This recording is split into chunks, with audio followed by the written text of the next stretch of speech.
কথা না বাড়িয়ে সরাসরি ঘটনাতে চলে যাচ্ছি।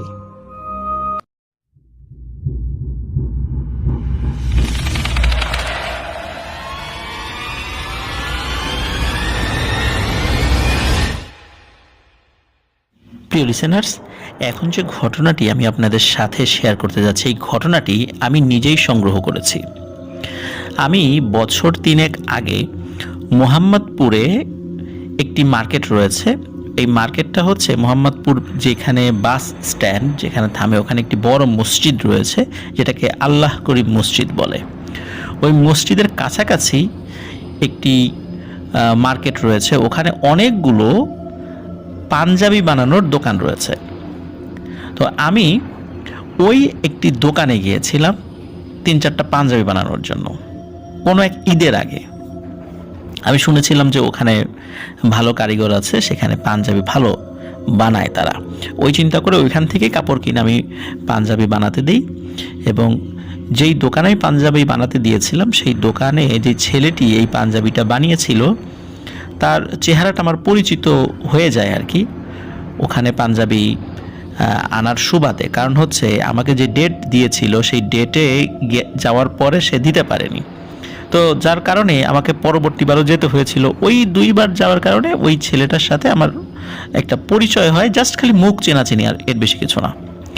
কিছুদিন আগে তার সাথে আমার দেখা হয় এবং সে আমাকে বলে যে আফনান দ্য হরর ওয়ার্ল্ড চ্যানেলটি সে দেখে, তার ভালো লাগে, তো তার জানা একটি ঘটনা রয়েছে। তো আমি বললাম ঠিক আছে বলো। তখন সে যেভাবে ঘটনাটি বলেছে, ঘটনাটি অনেক আগের একটি ঘটনা, মোহাম্মদপুরেরই ঘটনা। তো সে বেশ ছাড়াভাবে ঘটনাটি বলেছিল আর কি। তো যতটুকু বলেছে আমার মনে হয় সেটা যথেষ্ট আপনাদের বোঝার জন্য বা আমাদের বোঝার জন্য। ইনশাল্লাহ ঘটনাটি আপনাদের ভালো লাগবে। চলুন ঘটনাটি শুনি। ঘটনাটির সময়কাল 1930 বা 40 সালের দিকে। ওই সময়ে এই ঘটনাটি ঘটেছিল। তো ওই সময়টাতে এমন অবস্থা ছিল যে এখন যে মোহাম্মদপুর আমরা দেখি এরকম মোহাম্মদপুর কিন্তু ছিল না। 7 গম্বুজ মসজিদ যেটা, সেটা ওই সময় ছিল, কিন্তু আশেপাশে অনেক পানি ছিল, খাল বিল ছিল, নদী ছিল। এখন যেটা শঙ্কর বা আশেপাশের যে এলাকাটা ধানমন্ডি 15, ওই এলাকাগুলো কিন্তু পানির নিচে ছিল, এবং কথিত আছে ওখানে এত বেশি পানি ছিল যে একটি আস্ত বাঁশ পর্যন্ত ডুবে যেত, এতটা গভীর ছিল। আস্তে আস্তে সেই গভীরতা কমে গিয়েছে, মানুষ পর্যায়ক্রমে ভরাট করেছে, এখন সেখানে জনবসতি গড়ে উঠেছে, এবং এখন দেখে তো বোঝারই উপায় নেই যে এইখানে এতটা গভীর ছিল কখনো। যাই হোক, তো ওই সময়ে একজন ব্যক্তি, উনি যে কাজটি করতেন সেটি হলো যে ওই সময়ে ওইখানে যে নদী ছিল বা খালবিল ছিল সেখানে উনি মাছ ধরতেন। ছোট একটি ডিঙি নৌকা ছিল তার, ওইটা নিয়ে তিনি মাছ ধরতেন। তো মাছ ধরতে ধরতে হঠাৎ করে ওনার জালে একটি ছোট্ট পুরনো মাটির একটি কলস, বেশ মোটা এবং পুরু ভাবে ওই কলসটি তৈরি করা হয়েছে, ছোট্ট, ওটির মুখ আটকানো ছিল। এখন জালে পড়েছে, আর আগেকার দিনে কিন্তু এদিক দিয়ে বাণিজ্য হতো। অনেক সময় নৌকা ডুবি হয়েছে, অনেক সময় নৌকাতে কিন্তু অনেক ধন সম্পদ ডুবে গেছে। উনি চিন্তা করেছেন পেয়েছি, এটা মনে হয় কোনো গুপ্তধন হবে। এই চিন্তা করে উনি যেটি করেন সেটি হচ্ছে যে ওই কলসটি উনি ওইখানে খোলেন না, চিন্তা করেছেন যে গুপ্তধন এখন যদি খুলে ফেলি, যদি এর ভিতরে স্বর্ণের মোহর থাকে তখন তো আশেপাশের লোকজন দেখে ফেলবে, তখন হবে আর এক ঝামেলা। এই কারণে উনি চিন্তা করেন যে বাড়িতে গিয়ে উনি সেটা খুলবেন। তো ওই চিন্তা অনুযায়ী উনি বাড়িতে যান। বাড়িতে গিয়ে ওনার স্ত্রীকে বলেন যে এই ঘটনা। ওনার 3টা সন্তান ছিল, 2টো মেয়ে, একটা ছেলে। ছেলে বড়, তারপরে হচ্ছে 2টা মেয়ে। ওই ব্যক্তিটির নাম জানা যায়নি। প্রিয় লিসেনার্স, আবারও বলে দিই যে ওনার এক্স্যাক্ট নাম, এবং উনি মোহাম্মদপুরের, আজকে যে মোহাম্মদপুর এক্স্যাক্ট কোন লোকেশনে থাকতেন সেটাও জানা যায়নি। এটা কথিত আছে, উনি যিনি আমাকে ঘটনা বলেছেন তিনি বিভিন্ন মানুষের মুখে শুনেছেন, জাস্ট এইভাবেই আমাকে তিনি বলেছেন। যাই হোক, তো ওই লোকটি উনি যখন গিয়ে মানে বাড়িতে গিয়ে পরিবারের সদস্যদেরকে দেখান এবং পরিবারের সদস্যদের সামনেই ওটি খোলার চেষ্টা করেন। মূলত ওই যেই কলসটি, ওই কলসটির যে মুখ, এই মুখ আসলে ওই রকম কোনো মুখ ছিল না, এটি পোড়ামাটির আস্তরণ দিয়েই ঢেকে দেয়া, মানে ওই কলসটির আসলে কোনো মুখ নেই। এটা দেখে উনি আরও আশ্চর্য বোধ করেন যে এটি নিশ্চয়ই গুপ্তধনই হবে, তাহলে মুখ নাই কেন? তাহলে এইভাবে ওইটা যখন কলসটা তৈরি করা হয়েছে বা ওর ভিতরে গুপ্তধন ঢুকিয়ে মুখটা ওইভাবেই একদম স্থায়ীভাবে লাগিয়ে দেওয়া হয়েছে। তো উনি ওই কলসটি ভেঙে ফেলেন। ভাঙার পর উনি খুবই হতাশ হন, কারণ তিনি দেখেন ওই কলসের মধ্যে বেশ কয়েকটা লোহার পেরেক ছাড়া আর কিচ্ছু নেই। তিনি চিন্তা করেছেন যে এই পেরেকগুলো আবার স্বর্ণের না তো, কিন্তু ঘষাঘষি করে দেখা গেল না, এটা খুবই পুরাতন লোহা। এবং ওই যেই মাটির ছোট্ট কলস, কলসের মধ্যে তো খুব মানে এত সূক্ষ্ম ছিদ্র থাকে, ওই ছিদ্র দিয়ে আমরা অনেক সময় দেখি যে কলসের মধ্যে পানি রাখলে কিন্তু পানি চুইয়ে পড়ে। তো এইভাবে আস্তে আস্তে আস্তে আস্তে বহুদিন ধরে ওর ভিতরে কিছু পানি ঢুকে গেছে। ওটা যখন ভেঙেছে তখন দেখা গেল যে ওই ভেতর থেকে কিছু পচা পানি বের হয়ে এসেছে এবং ওইখানে ওই কয়েকটি পেরেক এবং পানির সংস্পর্শে আসার কারণে ওই পেরেকগুলোও নষ্ট হয়ে গেছে। তো উনি খুবই হতাশ হন, ওনার পরিবার পরিজনরাও হতাশ হন, কারণ উনি তো দরিদ্র মানুষ ছিলেন। চিন্তা করেছেন যে এর ভিতরে কোনো মোহর টোহর পাওয়া গেলে তো ভালোই হবে তার জন্য। যাই হোক, কি আর করবে, উনি এই জিনিসটা আর কি করবে, রাগে দুঃখে ক্ষোভে উনি তখনই ওইটা হাতে করে নিয়ে গিয়ে ওই পাশে যে খাল ছিল ওখানে ফেলে দিয়েছেন। আবার ঘরে চলে আসেন। ঘরে আসার পর উনি স্বাভাবিকভাবেই ওনার পরিবার পরিজনের সাথে খাওয়া দাওয়া করে ঘুমিয়ে পড়েন।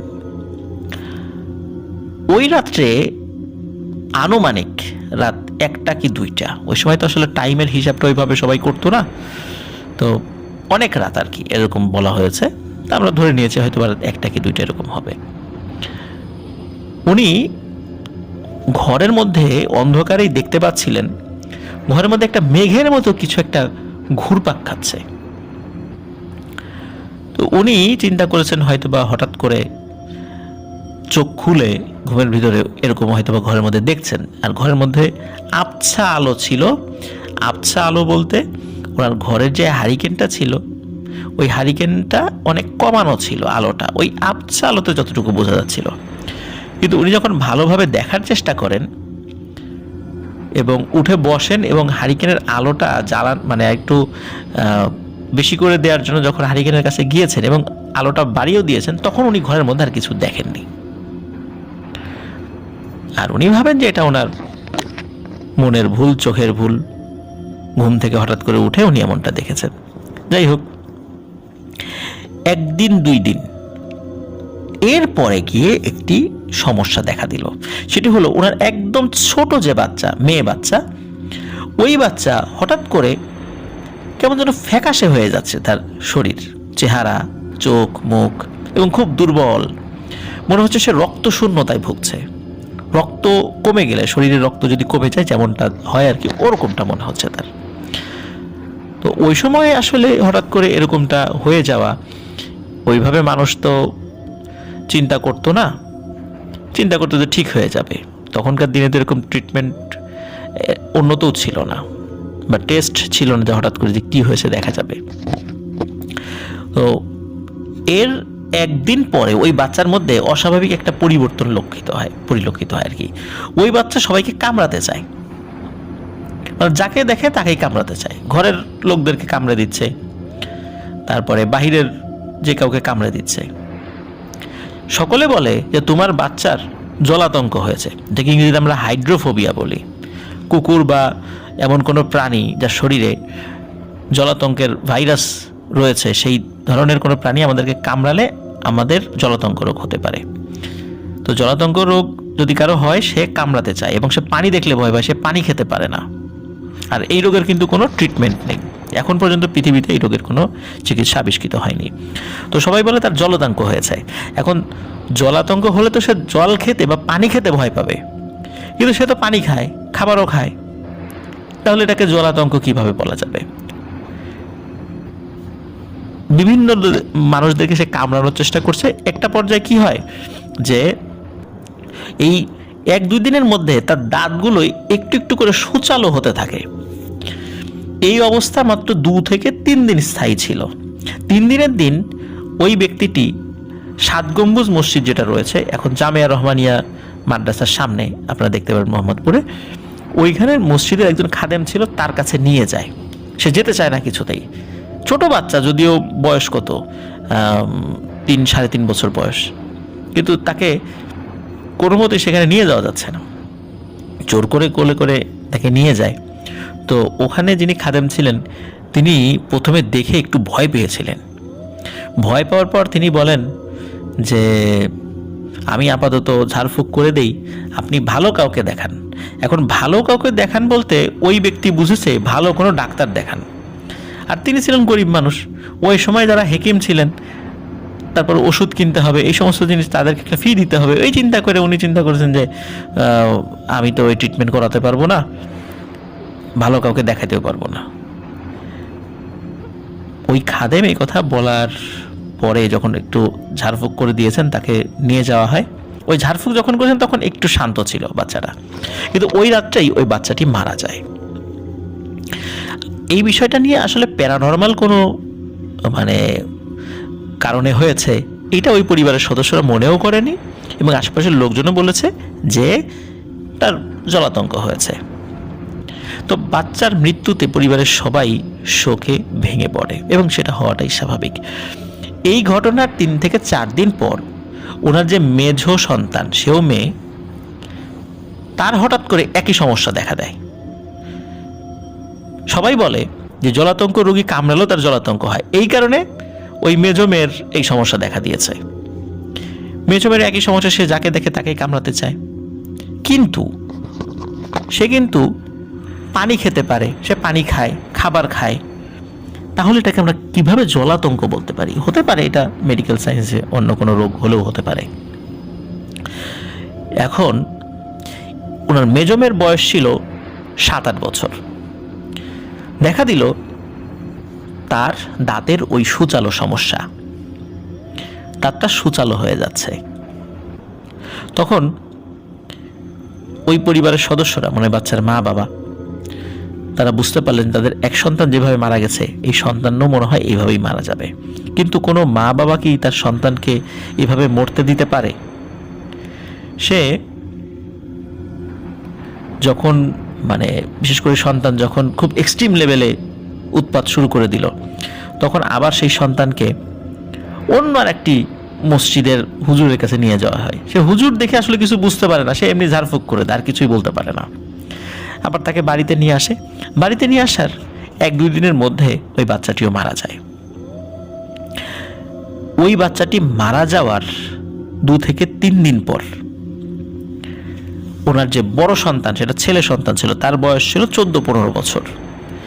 এই একই সমস্যা তার মধ্যে দেখা দিল। প্রিয় লিসেনার্স, যদি তাদের জলাতঙ্কই হতো এবং তাদের কামড়ে যদি এই সমস্যা অন্যের মধ্যে সংক্রমিত হতো, সে জম্বি যে ভুতুরে যে মুভিগুলো আছে সেরকম, তাহলে তো পরিবারের সদস্যদের বাইরেও অন্য ব্যক্তিদেরকেও সে কামড়িয়েছিল। তাহলে তাদের তো হচ্ছে না, মা বাবার হচ্ছে না, কেন ওই সন্তানদের হচ্ছে?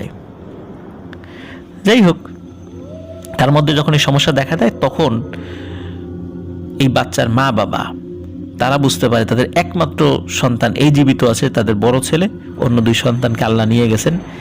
এখন যে কোনো মূল্যে একে সেভ করার চেষ্টা করতে হবে। তখন আবার সেই 7 গম্বুজ মসজিদের সেই খাদেমের কাছে যান। ওই সময় আবার ওই মসজিদের ইমাম সাহেব ছিল। খাদেম তাকে দেখে বলে যে তোমার ওই ছোট বাচ্চাটা কই? বলে সে তো মারা গেছে। তখন খাদেম যখন সব কথা শোনে, তখন সে বলে যে তোমাকে আমি বললাম যে ভালো কাউকে দেখাইতে। তখন উনি বলেন যে ভালো কোনো ডাক্তার কিভাবে দেখাবো? তখন ওই খাদেম বললেন যে আমি তো তোমাকে ভালো ডাক্তার দেখাতে বলি নাই, আমি বলছি ভালো কোনো হুজুর দেখাইতে। তুমি ডাক্তারের কথা কেন ভাবলা? আমাদের ইমাম সাহেব আছে দ্রুত, তার কাছে নিয়ে চলো তোমার বাচ্চাকে। তখন খাদেম সাথে গিয়ে ইমাম সাহেবের সাথে দেখা করিয়ে দেন। ইমাম সাহেবকে দেখা মাত্রই ওই যে 14 বছর বয়সী যে ছেলে সন্তান, সে খুব ক্ষিপ্ত হয়ে যায়, বিশ্রী ভাষায় গালিগালাজ করতে থাকে। ইমাম সাহেব দেখেই বলেন, সর্বনাশ, এ তো ভয়ঙ্কর এক পিশাচের খপ্পরে পড়েছে এই ছেলে। এ কিভাবে এই পিশাচের খপ্পরে পড়লো? এ তো যেনতন পিশাচ না, এ তো খুব ভয়ঙ্কর একটা পিশাচ, ও তো মারা যাবে খুব দ্রুত। তখন ওই বাচ্চার মা বাবা বলে, হ্যাঁ, আমার আরো 2 সন্তান এভাবে মারা গেছে। বলে যে তোমার এই সন্তানরা স্বাভাবিক কোনো রোগে মারা যায়নি, তুমি সত্যি করে বলো তো এমন কোনো ঘটনা কি নিকট সময়ের মধ্যে ঘটেছে এই ঘটনাটা অস্বাভাবিক ছিল? তখন উনি বলেন যে হ্যাঁ, এরকম একটা ঘটনা, আমি তো এরকম একটা কলস পেয়েছিলাম, সেটা ভেঙেছিলাম, ওর মধ্যে আমি কয়েকটা পেরেক পেয়েছিলাম। এই পেরেক যেহেতু উনি খুব স্বাভাবিকভাবে জং পড়া পেরেক ছিল, তো সেটা উনি ফেলেও দিয়েছেন। তখন ওই ইমাম সাহেব বলেন যে ওই যে কলসটা ছিল, ওই কলসের মধ্যে আজ থেকে 400 বছর আগে একটি খুবই পিশাচ প্রকৃতির এবং দুষ্টু প্রকৃতির জিনকে এক বুজুর্গ ব্যক্তি আটকান, এবং আটকানোর পর তাকে নদীতে ফেলে দেন। তুমি এত বছর পর কোনো না কোনো ভাবে ওই জিনিসটি পেয়ে গেছো, এবং ওই জিনিসটি যখন ভেঙে ফেলেছো তখন ওটার ভেতর থেকে ওটা মুক্ত হয়ে গেছে। আর ওইটার স্বভাব হচ্ছে সবাইকে ক্ষতি করা, উপকারীকেও ক্ষতি করা আর স্বাভাবিক মানুষদেরকেও ক্ষতি করা। ওইটার অত্যাচারে অতিষ্ঠ হয়ে ওই বুজুর্গ ব্যক্তি ওই দুষ্টু জিনকে কয়েদ করে পানিতে ফেলে দিয়েছিলেন। এখন সেটাই মুক্ত হয়ে গেছে এবং তোমার মাধ্যমে সেটা মুক্ত হয়েছে। কিন্তু তোমার মাধ্যমে সেটা মুক্ত হয়েছে, সে দীর্ঘদিন ক্ষুধার্ত ছিল এবং এই ক্ষুধার্ত থাকার কারণে তোমার বাচ্চাদেরকে দিয়েই সে তার পিপাসা মিটিয়েছে। তোমার বাচ্চাদের রক্ত, ভেতর থেকে তোমার বাচ্চাদের রক্ত সব খেয়ে ফেলেছে। আর ওদের মধ্যে যে হিংস্রতা পরিলক্ষিত হতো সেটা মূলত এই পিশাচেরই হিংস্রতা। এখন এই বাচ্চাকে বাঁচানো অনেক কঠিন হয়ে যাবে। তখন হুজুর ওই বাচ্চার উপর ওই পিশাচ জিনটাকে হাজির করেন এবং হাজির করে বলেন যে এরা তোকে উপকার করলো, তোকে মুক্তি দিল, তারপরও এই পরিবারকে তুই ক্ষতি করলি। তখন ওই পিশাচ জিনটি বলে যে হুজুর, তুমি তো জানতা আমার স্বভাব কেমন, তুমি তো তোমার সাথে থাকা জিনদের মাধ্যমে আমার সম্পর্কে জেনেই গেছো, সুতরাং আমাকে এসব কথা বলে লাভ হবে না। ওর এই বাচ্চাকেও নিয়ে যাব এবং ওর পরিবারকেও আমি শেষ করে দিব। তখন হুজুর বলে যে বাচ্চা দুটোকে তো নিয়েছ, একে ছেড়ে দাও। তখন বলে যে না, একে যেহেতু ধরেছি ছাড়বো না। ঠিক আছে, তুমি যেহেতু বললা, আমি এই বাচ্চার মা বাবাকে ছেড়ে দিলাম, ওদেরকে কিছু বলবো না, কিন্তু এই বাচ্চাকে আমি নিয়ে যাবই, কেউ আটকাতে পারবে না। হুজুর অনেক চেষ্টা করেন, অনেক দোয়া দুরুদ পড়ে আটকানোর চেষ্টা করেন, কিন্তু কোনোভাবেই ওই পিশাচটাকে তিনি আটকাতে পারেন না। শেষ পর্যন্ত এমন একটা অবস্থা হয় যে সকলের সামনে ওই সন্তান সে শরীর কচলাতে থাকে, মানে খিঁচুনি উঠে যায় এবং একটা পর্যায়ে সে নিস্তেজ হয়ে যায়। সকলের সামনেই বাচ্চাটি মারা যায়। আসলে নিজের সন্তানের সামনে এরকম ছটফট করতে করতে মৃত্যু দেখা, এটা কি কোনো মা বাবা সইতে পারে? প্রিয় লিসেনার্স, নিশ্চয়ই না, এটা কেউ সইতে পারে না। স্বাভাবিকভাবে তারাও পারেনি, কিন্তু আল্লাহ এভাবেই চেয়েছিলেন যে তার মৃত্যু হয়তো বা এভাবেই হবে, এই জন্য তার মৃত্যু হয়। তখন ওই বুজুর্গ ব্যক্তি বলেন যে, বুজুর্গ ব্যক্তি না মানে ওই ইমাম সাহেব, তিনিও অনেক আল্লাহওয়ালা বুজুর্গ লোক ছিলেন, তো বলেন যে তোমার ইচ্ছা তো পূর্ণ হয়েছে, এখন আর কাউকে কোনো ক্ষতি করো না, চলে যাও। তখন ওই জিনটি ওখান থেকে চলে যায়, কিন্তু সে কোনো প্রতিশ্রুতি দেয় না যে সে কারো ক্ষতি করবে না। ওই এলাকাতে একটি সমস্যা এরপর থেকে শুরু হলো। রাতের বেলা কেউ যদি মাছ ধরতে যেত নৌকা নিয়ে, অনেকেই দেখতো হঠাৎ করে সামনে একটি কালো মেঘ ভেসে আসছে।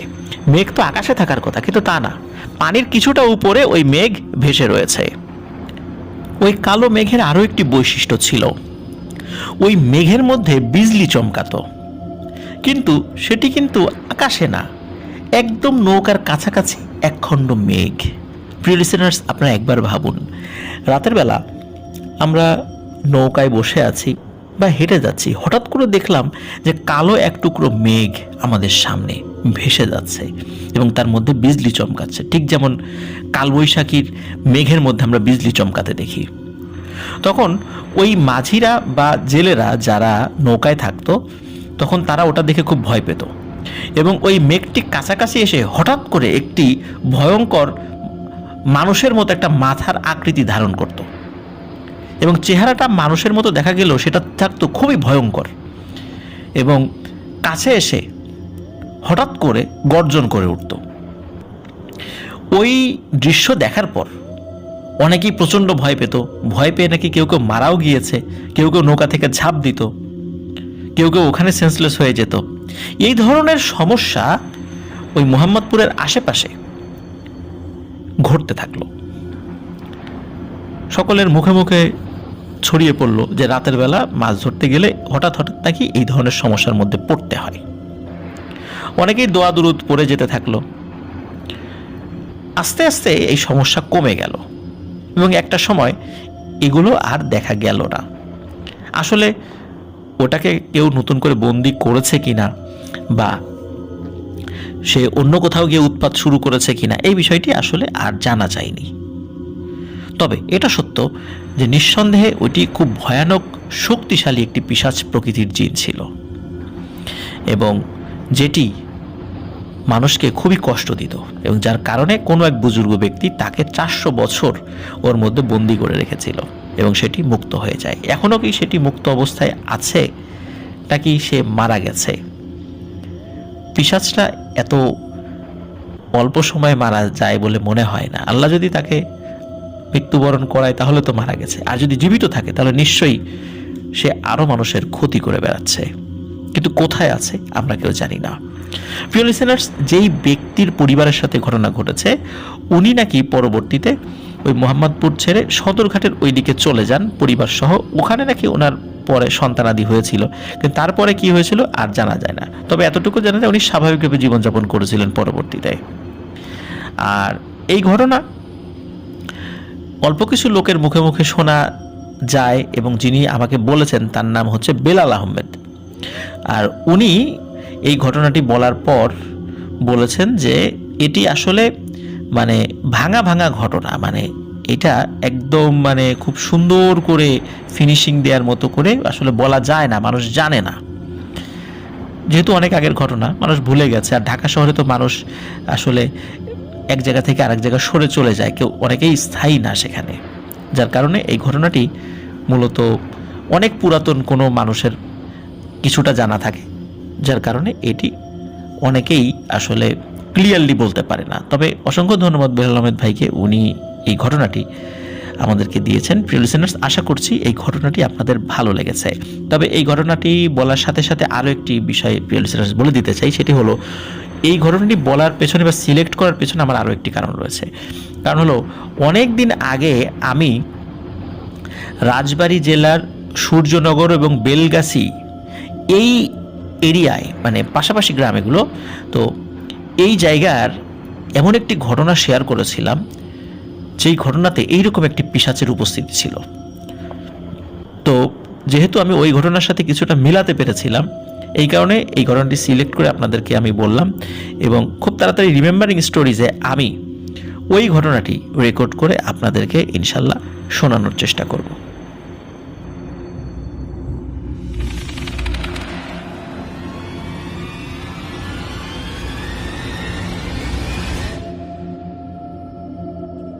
প্রিয় লিসেনার্স, এখন যে ঘটনাটি আমি আপনাদের সাথে শেয়ার করতে যাচ্ছি, এই ঘটনাটি আমাদেরকে পাঠিয়েছেন খান ফরাবি, ইটালির ভেনিস থেকে।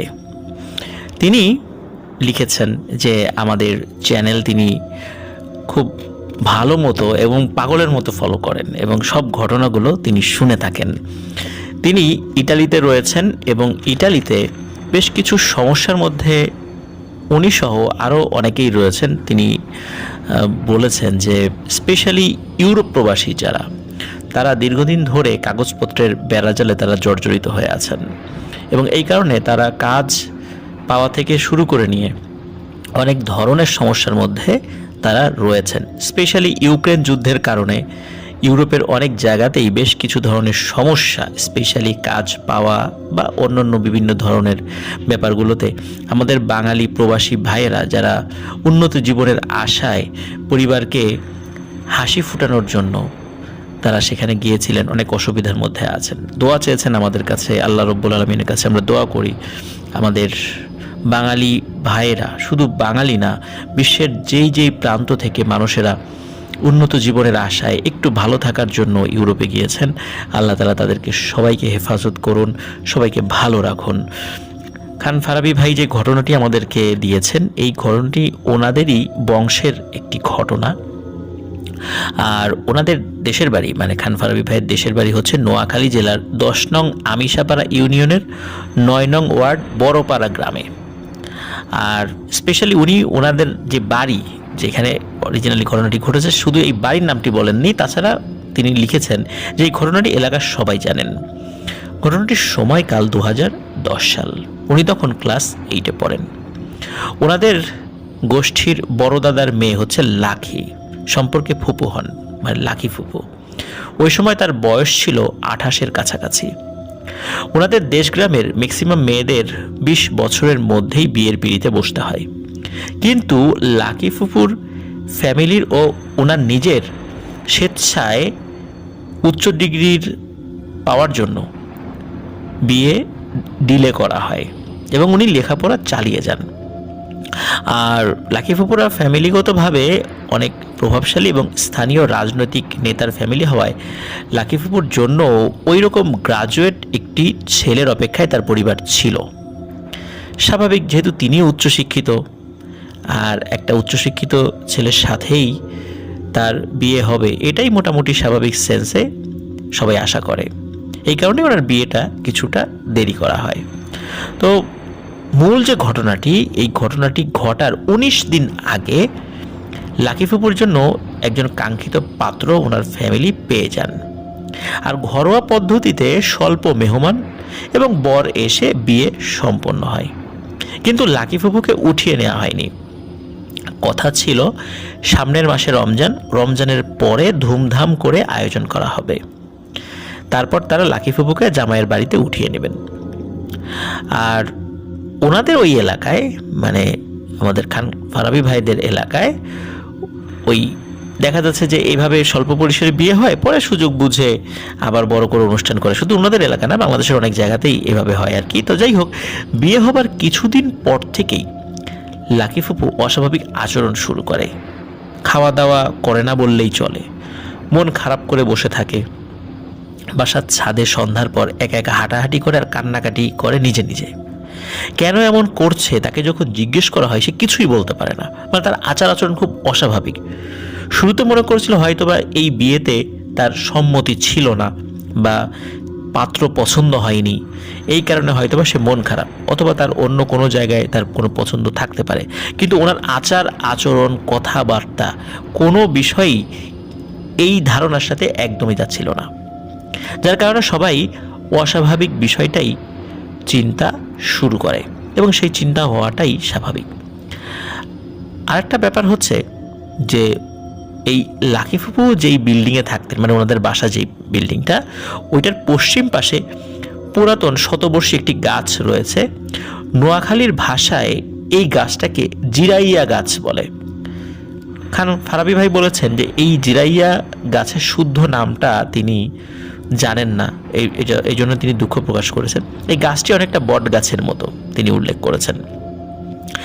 গাছটির শাখা প্রশাখা যেভাবে বাসার ছাদে ছড়িয়ে আছে, ঠিক সেভাবেই তার পশ্চিম পাশে থাকা পুকুরও, মানে একটা পুকুর রয়েছে সেখানে, সেই পুকুরেও বেশ অনেকটা জায়গা জুড়ে ছড়িয়ে আছে। আর বিয়ের 1 সপ্তাহ হয়ে গেছে, এর মধ্যে এই ব্যাপারটা সবার কাছে লক্ষণীয় হয়। আর উনি আর একটা কাজ করতেন, যখন ওনার মধ্যে অস্বাভাবিকতা লক্ষ্য করা গেল, উনি ওই গাছের পাতা একটা একটা করে ছিঁড়তেন। তো এইভাবে একটা পরিণত বয়স্ক একটা নারী যার বিয়ে হয়ে গেছে, সে একটি গাছের পাতা একটা একটা করে ছিঁড়বেন কোনো কারণ ছাড়া, কাঁচা পাতা, এটা কি অস্বাভাবিক নয়? অবশ্যই অস্বাভাবিক। তো যাই হোক, স্বাভাবিকভাবে একটা মেয়ের বিয়ে হলে মেয়েদের মন খারাপ হওয়াটা স্বাভাবিক, কিন্তু এমন অস্বাভাবিক অবস্থা দেখে ওই পরিবারের লোকজন পাশের গ্রামের একজন ভালো হুজুরের শরণাপন্ন হন। কিন্তু হুজুরের ট্রিটমেন্টে লাকি ফুপু কিছুটা স্বাভাবিক হলেও হুজুর বলে দেন, খুব খারাপ কিছু একটা ঘটে গেছে যেটা আমি বুঝতে পারছি না। আমি আপাতত ঝাড়ফুঁক করে দিলাম, এটা সাময়িক কাজে আসবে, তবে তোমরা এখন থেকে আরও ৪৫ দিন খুব চোখে চোখে রাখবা, তাকে কখনোই একা একা কোথাও যেতে দিবা না, সাথে থাকবা। যাই হোক, ফুপুর হাস্যোজ্জ্বল ও আগের মতো আচরণে সবাই স্বাভাবিকভাবে নেয় ব্যাপারটা। তার মানে হচ্ছে ওই হুজুরের কাছ থেকে আসার পর তার আচার আচরণ অনেকটাই স্বাভাবিক হয়ে গিয়েছিল। কিন্তু এই আনন্দ বেশি দিন স্থায়ী হয়নি। বিয়ের ১৯ দিনের মাথায় লাকি ফুপু বিকেল বেলায় এই খান ফারাবি ভাইদের বাড়িতে আসেন এবং চানাচুর মুড়ি খেতে আসেন। আর খান ফারাবি ভাইদের যে বয়স এবং ওনাদের ফুপুর ওনাদের দেখা যাচ্ছে যে বড় ভাই বা আর যারা আছেন, মোটামুটি বয়সের খুব বেশি পার্থক্য বা তারতম্য ওনাদের যারা সিনিয়র তাদের সাথে ছিল না। এই জন্য দেখা যেত যে সবাই সবার বাড়িতে আসা যাওয়া করতো। তো প্রতিদিনের মতো রাতে ওনারা কয়েকজন রাতের খাবার খেয়ে শোয়ার প্রিপারেশন নিচ্ছিলেন। আর এই লাকি ফুপুর ভাই, যেহেতু উনি একজন পলিটিশিয়ান ছিলেন, ওই রাত্রে ওনার ফিরতে দেরি হতো, মানে দেরি হচ্ছিল আর কি। এদিকে লাকি ফুপু ওনার ভাইয়ের জন্য খাবার টেবিলে খাবার রেডি করে অপেক্ষা করছেন। এখন বাড়ির অন্য সদস্যরা তো ততক্ষণে খেয়ে ফেলেছেন, লাকি ফুপুর বড় ভাই মানে উনি তখন আসেননি। এখন যেহেতু বাড়ির অন্য সদস্যরা খাবার খেয়ে ফেলেছেন, তো লাকি ফুপু চিন্তা করেন যে এই এটো প্লেট বাসনগুলো কলপারে ধুয়ে ফেলি, ভাই ততক্ষণে আসুক, কাজটা এগিয়ে রাখি। এই চিন্তা করে উনি ওই থালা বাসন কলপারে নিয়ে যান, কলে নিয়ে সেগুলো ধুয়ে পরিষ্কার করেন। তো উনি চিন্তা করেন যে যেহেতু বাইরে বের হয়েছি, সুতরাং ওয়াশরুম থেকে একবার ঘুরে আসি, ফ্রেশ হয়ে আসি। আর ওনার ওয়াশরুমটা বাসা থেকে সর্বোচ্চ ২০ মিটার দূরে, আর এই ২০ মিটার পথের মধ্যে ওই বিশাল গাছটিও পড়ে, সাথে তাদের বাড়ির পুকুরের ঘাটলাটাও পড়ে। আর দুর্ভাগ্যক্রমে ওই রাত ছিল অমাবস্যার রাত। উনি ওয়াশরুমের দিকে গিয়ে আর ফিরে আসছেন না। এদিকে ১ ঘন্টা হয়ে গেল, উনি আসছেন না। লাকি ফুপুর মা, উনি ভাবছেন হয়তো বা কারো বাসায় গেছে, কিন্তু রাত ৯টার সময়ে, এত রাত্রে কার বাসায় যাবেন তিনি? সবাই তো ঘুমিয়ে গেছে, গ্রাম তো এত রাত পর্যন্ত নর্মালি কেউ জেগে থাকে না। তো ওইদিকে বাসার পেছনের দরজা খোলা, কলপারে থালা বাসন পড়ে আছে। তখন লাকি ফুপুর মা, উনি আর স্বাভাবিক থাকতে পারেননি, কারণ মায়েরা কিন্তু সন্তানের বিপদ আপদ অনেক ক্ষেত্রেই আঁচ করতে পারেন। তিনি উচ্চ স্বরে কান্নাকাটি শুরু করেন। এর মাঝে পুরো এলাকার সব মানুষ চলে এসেছে। এদিকে লাকি ফুপুর বড় ভাই এসে পড়েছেন ততক্ষণে। চারদিকে লাইট মেরে খোঁজা হয়, কিন্তু ওনাকে কোথাও পাওয়া যাচ্ছে না। এরই মাঝে এই খান ফারাবি ভাইদের একজন কাকা, উনি এসে বলেন যে আমি তো ঘন্টাখানেক আগে পুকুরের ওই পাটটাতে টেটা দিয়ে মাছ ধরছিলাম, কিন্তু হঠাৎ করে আমার মনে হলো পুকুরের অপর প্রান্তে, মানে এই লাকি ফুপুদের ঘাটলার দিকে হঠাৎ করে একটা শব্দ হলো। মনে হচ্ছিল কেউ গোসল করার সময় উপর থেকে পানিতে ঝাঁপ দিলে যেরকম শব্দ হয়, ঠিক তেমন শব্দ। সাথে সাথে উনি ওনার হাতের টর্চ লাইটটি সেদিকে ধরেন, কিন্তু অদ্ভুত ব্যাপার হলো, পানির উপর যদি কেউ ঝাঁপ দিয়ে পড়ে তখন কিন্তু পানিতে ঢেউ সৃষ্টি হয়। তখন সেই কাকা দেখেন যে পানি একদম স্বাভাবিক, পুকুরের পানি একদম মসৃণ হয়ে আছে, যেন ওখানে কিছুই হয়নি। তাহলে শব্দটা কিসের ছিল? যেহেতু উনি কিছুই দেখেননি, এই কারণে বিষয়টা তিনি সিরিয়াসলি নেননি। উনি ওনার মতো করে মাছ ধরছিলেন। কিন্তু ওনার এই ক্লু পাওয়ার কারণে সকলের মধ্যে একটি ধারণা হয়, তাহলে লাকি ফুপু কি পানির মধ্যে পড়ে গিয়েছে? কিন্তু উনি এত রাত্রে গোসল করতে যাবেন কেন? ওনার তো এত রাত্রে গোসল করতে যাওয়ার কথা নয়। যেহেতু ওই সময় বর্ষার সিজন ছিল, ওই পুকুরে পানির বেশিই ছিল। এখন আশপাশ থেকে লোকজন সবাই চলে আসে পানিতে ডুব দেওয়ার জন্য। যেহেতু ঘাটলার কাছাকাছি শব্দটি পাওয়া গিয়েছিল, সবাই কি করে ওই ঘাটলার কাছেই ডুব দিয়ে তাকে খুঁজতে থাকে, কিন্তু খুঁজে পাওয়া যায় না। অনেকক্ষণ খোঁজাখুঁজি করার পর যখন পাওয়া যায় না, তখন ওই পরিবারেরই একজন সদস্য, সম্পর্কে কাকা হন, তো উনি বলেন যে আচ্ছা আমরা আরেকটু সামনে গিয়ে, মানে যেখানে খুঁজছি এর থেকে আরও 10-15 হাত সামনে বা আরেকটু ভিতরে গিয়ে সবাই খুঁজি, ডুব দিয়ে দেখি কোনো কিছু পাওয়া যায় কিনা। এভাবে সবাই খুঁজতে থাকে। এর মধ্যে সেই কাকা হঠাৎ করে ডুব দিয়ে আবার ভেসে ওঠেন এবং চিৎকার করে বলেন, এই জায়গায় কিছু একটা মনে হচ্ছে আছে। তখন অন্যরা সবাই সেখানে যান, সবাই মিলে ডুব দিয়ে একটা দেহ উপরে তোলার চেষ্টা করেন, কিন্তু ওই দেহটার মাথা মাটির ভেতরে ঢুকেছিল, তাই ওঠাতে খুব কষ্ট হচ্ছিল। বেশ কিছুক্ষণ পর দেহটা উঠানো হলো। সবাই নিশ্চিত হলো যে এটি লাকি ফুপুরি দেহ, কিন্তু ততক্ষণে তিনি বেঁচে নেই। অনেকে অনেকভাবে চেষ্টা করেন যে তাকে বাঁচানোর জন্য, পেটের মধ্যে পানি চলে গেছে সেই পানি বের করার জন্য, কিন্তু সকলে ব্যর্থ হন। কিন্তু সবাই একটি বিষয় দেখে আশ্চর্য হন, সেটি হলো ফুপুর পায়ে স্যান্ডেল ছিল, যেই স্যান্ডেলটি উনি পরতেন সেটি পায়ে দিয়েই উনি ঘর থেকে বের হয়েছিলেন। ওনার হাতে টর্চ লাইট, যেই টর্চ লাইটটি নিয়ে উনি ওয়াশরুমের দিকে গিয়েছিলেন, সেই টর্চ লাইটটি মুষ্টিবদ্ধ অবস্থায় রয়েছে। সব কিছু অক্ষত অবস্থায় রয়েছে, কিন্তু তার গলায় গভীর দাগ রয়েছে, মনে হচ্ছে ধারালো নখের দাঁত। আর ওনার ডেড বডি পুকুরের ঘাটলা থেকে এতটা দূরে কিভাবে গেল? উনি কি সুইসাইড করেছেন, না কারোর সাথে শত্রুতার কারণে কেউ নির্মমভাবে তাকে হত্যা করেছে? উনি তো সুইসাইড করার কথা নয়, এমন কোনো ঘটনা ঘটেনি যার কারণে তিনি সুইসাইড করবেন। আর কেউ মারলেও এত দ্রুত সকলের চোখে ফাঁকি দিয়ে পানির এতটা নিচে কাদায় কিভাবে মাথা ঢুকিয়ে দিতে পারবে? এটা ইম্পসিবল, কোনো মানুষের পক্ষে সেটা সম্ভব নয়। এই পুরো ব্যাপারটা অস্বাভাবিক কিছুর ইঙ্গিত দিচ্ছিল। সারা গ্রামে শোকের ছায়া নেমে আসে। তিনি রাতে মারা গিয়েছিলেন, আর দুপুরের দিকে জানাজার পর ওনাকে দাফন করা হয়।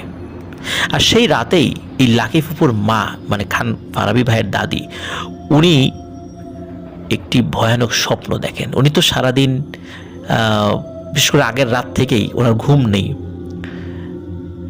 উনি ওই রাত্রে যখন কিছুটা তন্দ্রাচ্ছন্ন হয়েছেন, কারণ শোকে উনি কাতর ছিলেন, ওনার ঘুম আসছিল না, কিন্তু তারপরও আগের রাত থেকে নির্ঘুম একটি দীর্ঘ সময় পার করার কারণে উনি একা একাই ঘুমিয়ে পড়েন। আর তখন কোনো একটি কালো অবয়ব তার স্বপ্নে আসে। স্বপ্নে এসে বলে যে, কি সন্তান হারানোর শোকে কাঁদছো? আমিও কিন্তু বেশ কিছুদিন তোমার মতোই কেঁদেছি, তোমার থেকে বেশিই কেঁদেছি, কারণ আমিও সন্তান হারিয়েছি। আর তোর সন্তানকে মেরে আমি আমার সন্তান হারানোর প্রতিশোধ নিলাম। এরপরে ওনার ঘুম ভেঙে যায়। ঘুম ভেঙে উনি চিৎকার করে ওঠেন। সবাই চিৎকারের কারণ জিজ্ঞাসা করলে সবাইকে সবকিছু খুলে বলেন। পরদিন আবার সেই হুজুরের কাছে তারা যান। সেই হুজুর বলেন যে, আমি আপনাদেরকে বলেছিলাম তাকে 45 দিন চোখে চোখে রাখার জন্য, আপনারা এতটুকু সময় ধৈর্য ধরে তাকে চোখে চোখে রাখতে পারলেন না। আমি তো বেশি কিছু বলতে পারিনি, কিন্তু এতটুকু বুঝতে পেরেছিলাম যে এই সময়ের মধ্যেও একটা বিপদ হতে পারে, অস্বাভাবিক কিছু হতে পারে, এই জন্য পাহারা দিয়ে রাখতে বলেছিলাম। পরিবারের সদস্যরা বলেন যে তার আচার আচরণ স্বাভাবিক হয়ে যাওয়ার কারণে আমরা কিছুই বুঝতে পারিনি। তখন হুজুর বলেন যে এই সময়ের মধ্যে আমি কিছু তথ্য সংগ্রহ করেছি। সেটি হলো, আপনার মেয়ে যে গাছটি রয়েছে আপনাদের বাড়ির পাশে, পুরাতন যে গাছটি, সেই গাছের কিছু পাতা কুড়িয়ে এনেছিল রান্না করার জন্য। আর ওই পাতার উপরে ওই গাছে থাকা একটা জিন পরিবারের একটা নবজাতক শিশু তার মা শুইয়ে রেখেছিল। কিন্তু শুইয়ে রেখে যখন ওই জিন মা সে যখন দূরে চলে গিয়েছে, এর মধ্যে আপনার মেয়ে ওই পাতাগুলো নিয়ে চলে আসে এবং সরাসরি জ্বলন্ত চুলার মধ্যে ওই পাতাগুলো ঢুকিয়ে দেয়। এতে করে জিনের ওই নবজাতক শিশু মারা যায়। এই কারণে লাকির মধ্যে অস্বাভাবিকতা লক্ষ্য করা গিয়েছিল। তারা লাকিকে ছেড়ে দেয়নি, হত্যার বদলে হত্যা করে তারা প্রতিশোধ নিয়েছে। ওই জিনগুলো ওই গাছে বসবাস করলেও তারা কখনো কারো ক্ষতি করতো না, কিন্তু তাদের পরিবারের একজন সদস্যের এইভাবে নির্মম মৃত্যুর পর তারা আর সহ্য করতে পারেনি। এই কারণে শুধু লাকির উপরই এই প্রতিশোধটি নিয়েছে। তারা বলেছে তারা চাইলে ওই পরিবারের আরও অনেক সদস্যের উপর এর প্রতিশোধ নিতে পারতো, কিন্তু পরিবারের অন্য সদস্যরা তো এই ঘটনার জন্য দায়ী নয়, এই জন্য শুধু লাকির উপরই প্রতিশোধ নিয়েছে। কিন্তু লাকি কি দেখেছে দিনের বেলা এই ধরনের একটি ঘটনা? এটা কি কোনো মানুষের পক্ষে দেখা সম্ভব যে পাতার উপর বা কোথাও কোনো জিনের শিশু শুয়ে আছে কিনা? এটি কিন্তু কোনো মানুষের পক্ষে দেখা সম্ভব নয়। কিন্তু নিজের অজান্তেই উনি এই কাজটি করে ফেলেছিলেন, যার ফলে তারা এই শাস্তিটি দিয়েছে। ওই জিনকে হাজির করা হয় এবং হাজির হয়েও সে একই ঘটনাই সে বলে যে কি কারণে তাকে হত্যা করা হয়েছে। প্রিয় লিসেনার্স, আমরা দৈনন্দিন পথ চলায় এরকম অনেক ঘটনা আমরা ঘটিয়ে থাকি, কিন্তু স্বাভাবিক জীবনযাত্রায় এই ধরনের কর্মকাণ্ড পরিচালনার জন্য কখনো যে কোনো জিনের সন্তানকে আমরা হত্যা করে ফেলি বা ফেলেছি কিনা এই ধরনের কিন্তু ঘটনা খুব একটা শোনা যায় না। কিন্তু আপনারা অনেক আগে যারা আলিফ লায়লা দেখেছেন, আলিফ লায়লার প্রথম দিকের যে পর্ব ছিল, আপনাদের কি মনে আছে যে এই আলিফ লায়লার প্রথম দিকের যে পর্ব ছিল সেই পর্বে একজন সওদাগর তিনি খেজুর খেয়ে সেই খেজুরের বিচি সেটি একটি কুয়ার মধ্যে ফেলেন এবং কুয়ার মধ্যে ফেলার পর সেই কুয়া থেকে একটি জিন বের হয়ে আসে এবং বলে এই খেজুরের বিচির আঘাতে তার নবজাতক শিশু মারা গেছে, এই জন্য তাকেও মৃত্যুর জন্য প্রস্তুত হতে হবে।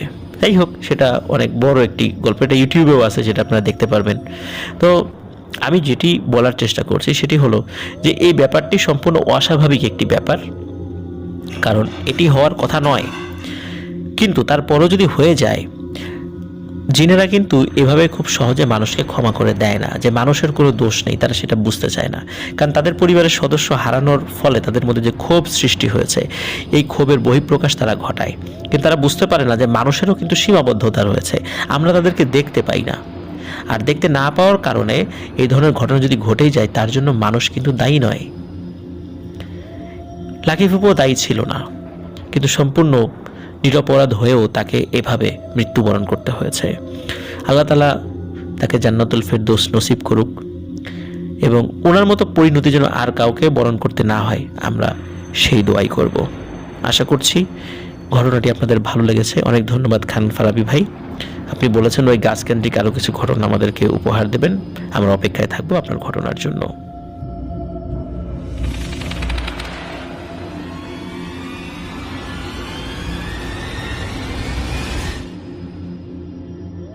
প্রিয় লিসেনার্স, এখন যে ঘটনাটি আমি আপনাদের সাথে শেয়ার করতে যাচ্ছি, এই ঘটনাটি যিনি পাঠিয়েছেন তার নাম মোহাম্মদ কাফি আহমেদ। ইতোপূর্বে ওনার আরও একটি ঘটনা আমরা প্রচার করেছিলাম। ওনার বাড়ি রাজশাহী জেলার পবা উপজেলার বড়গাছি ইউনিয়নের ছোট আমগাছি গ্রামে। আর ঘটনাটি ওনার এক বড় ভাইয়ের সাথে ঘটে যাওয়া। ঘটনাটির সময়কাল যখন ছিল এখন থেকে প্রায় 25 বছর আগে, আর যার সঙ্গে ঘটেছে তার নাম হচ্ছে রফিক। ঘটনাটি যখন সূত্রপাত মোটামুটি হবে ভাব, ওই সময় আর কি ওনার বয়স ছিল 17 কি 18 বছর। ওই রফিক ভাই ছোটকাল থেকেই খুবই ডানপিটে স্বভাবের, সংসারে কোনো কাজ করে না বললেই চলে, সারাদিন শুধু ঘুরে বেড়ানো আর দুষ্টুমি করা। তার দুষ্টুমিতে অতিষ্ঠ হয়ে প্রতিনিয়তই বাড়িতে নালিশ আসতো, আর তার পরিবারের লোকজন সারাক্ষণ তাকে বকাঝকা করত।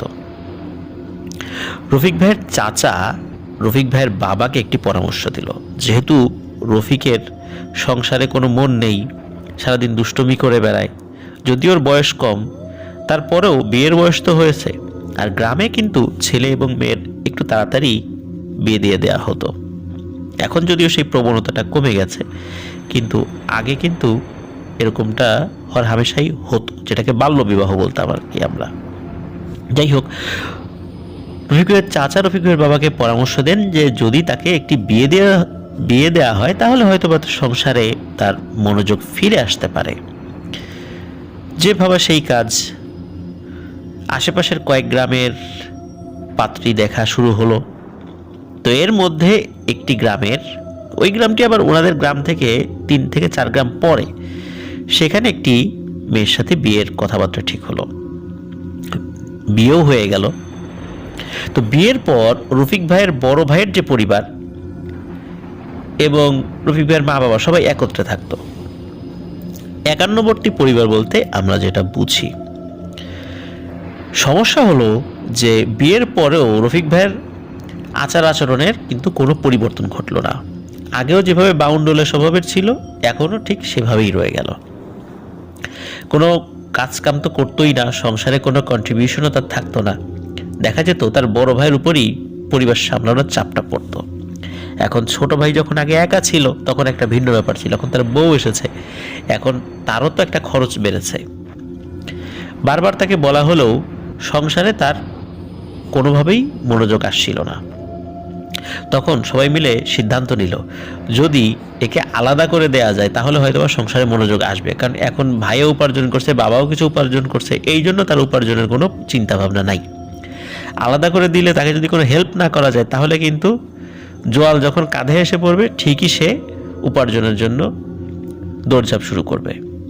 সত্যি তাই, তাকে আলাদা করে দেওয়া হলো। এখন আলাদা করে দেওয়ার পর পরিবার থেকে যখন বলা হলো তোমাকে আর কোনো সহযোগিতা করা হবে না, তখন সত্যি তার উপর সংসারের গুরুর দায়িত্ব এসে পড়ল। সে বিভিন্ন জায়গায় কাজ খোঁজা শুরু করলো, টুকটাক কাজ পেয়েও সে গেল, মোটামুটি চলছিল ভালোই। কিন্তু সমস্যা হলো যে উনি যতটুকু কাজ করত বা যে উপার্জন করত, ওই উপার্জনের টাকায় উনি যে বাজার করত, সেই বাজার আসলে কোনোভাবেই মাসের 15 থেকে 18 তারিখ প্লাস হওয়ার কথা না। মানে বাকি দিনে আর বাজার থাকার কথা না, তাদের না খেয়ে থাকার কথা। কিন্তু দেখা যেত রফিক ভাইয়ের স্ত্রী, সে কখনোই তাকে বাজারের কথা বলতো না, কখনোই বলতো না যে বাড়িতে বাজার নেই। তো রফিক ভাই চিন্তা করতো যে বাজার করে আনলাম, যাক ভালোই তো, যদি বাজার শেষ না হয়, তার ওয়াইফ যদি না বলে যে বাজার লাগবে, তাহলে তারও তো প্রেশার কমে যায়। এভাবে বেশ কয়েক মাস কেটে গেল।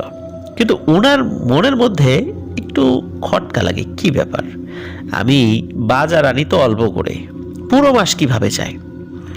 তো একবার উনি তার স্ত্রীকে বলল যে বাজার টাজার কিছু লাগবে। তখন তার স্ত্রী বলল না, বাজার এখনো কিছু আছে, আরো বেশ কিছুদিন যাবে। তো তখন উনি ওই সময়ের মতো চলে যান বাসা থেকে। কিন্তু রাতের বেলা ফিরে উনি যে চালের যে ডিব্বাটা আছে সেটা খুলে খুবই অবাক হন। উনি দেখেন মাসের শুরুতে চাল আনার পরে ওই চালের ডিব্বার যেই পর্যন্ত ভরা থাকতো আগে, ঠিক ওই অবস্থায় আছে। তাহলে মাসের প্রায় 20 দিন ওভার হয়ে গেল। এই যে তারা খাওয়া দাওয়া করলো, চাল তো ফুরিয়ে যাওয়ার কথা, কিন্তু চাল তো আগের মতোই অনেকটা রয়ে গেছে। এটা কিভাবে সম্ভব? ওই রাতের মতো তিনি কিছু বলেন না। উনি অবশ্য বেশ রাত করেই বাড়িতে ফিরতেন, আগাগোড়াই তার ওই রাত করে বাড়িতে ফেরার অভ্যাস ছিল, সেই অভ্যাসটাই বহাল ছিল, যদিও বা সংসারের কাজকাম উনি করা শুরু করেছিলেন। তো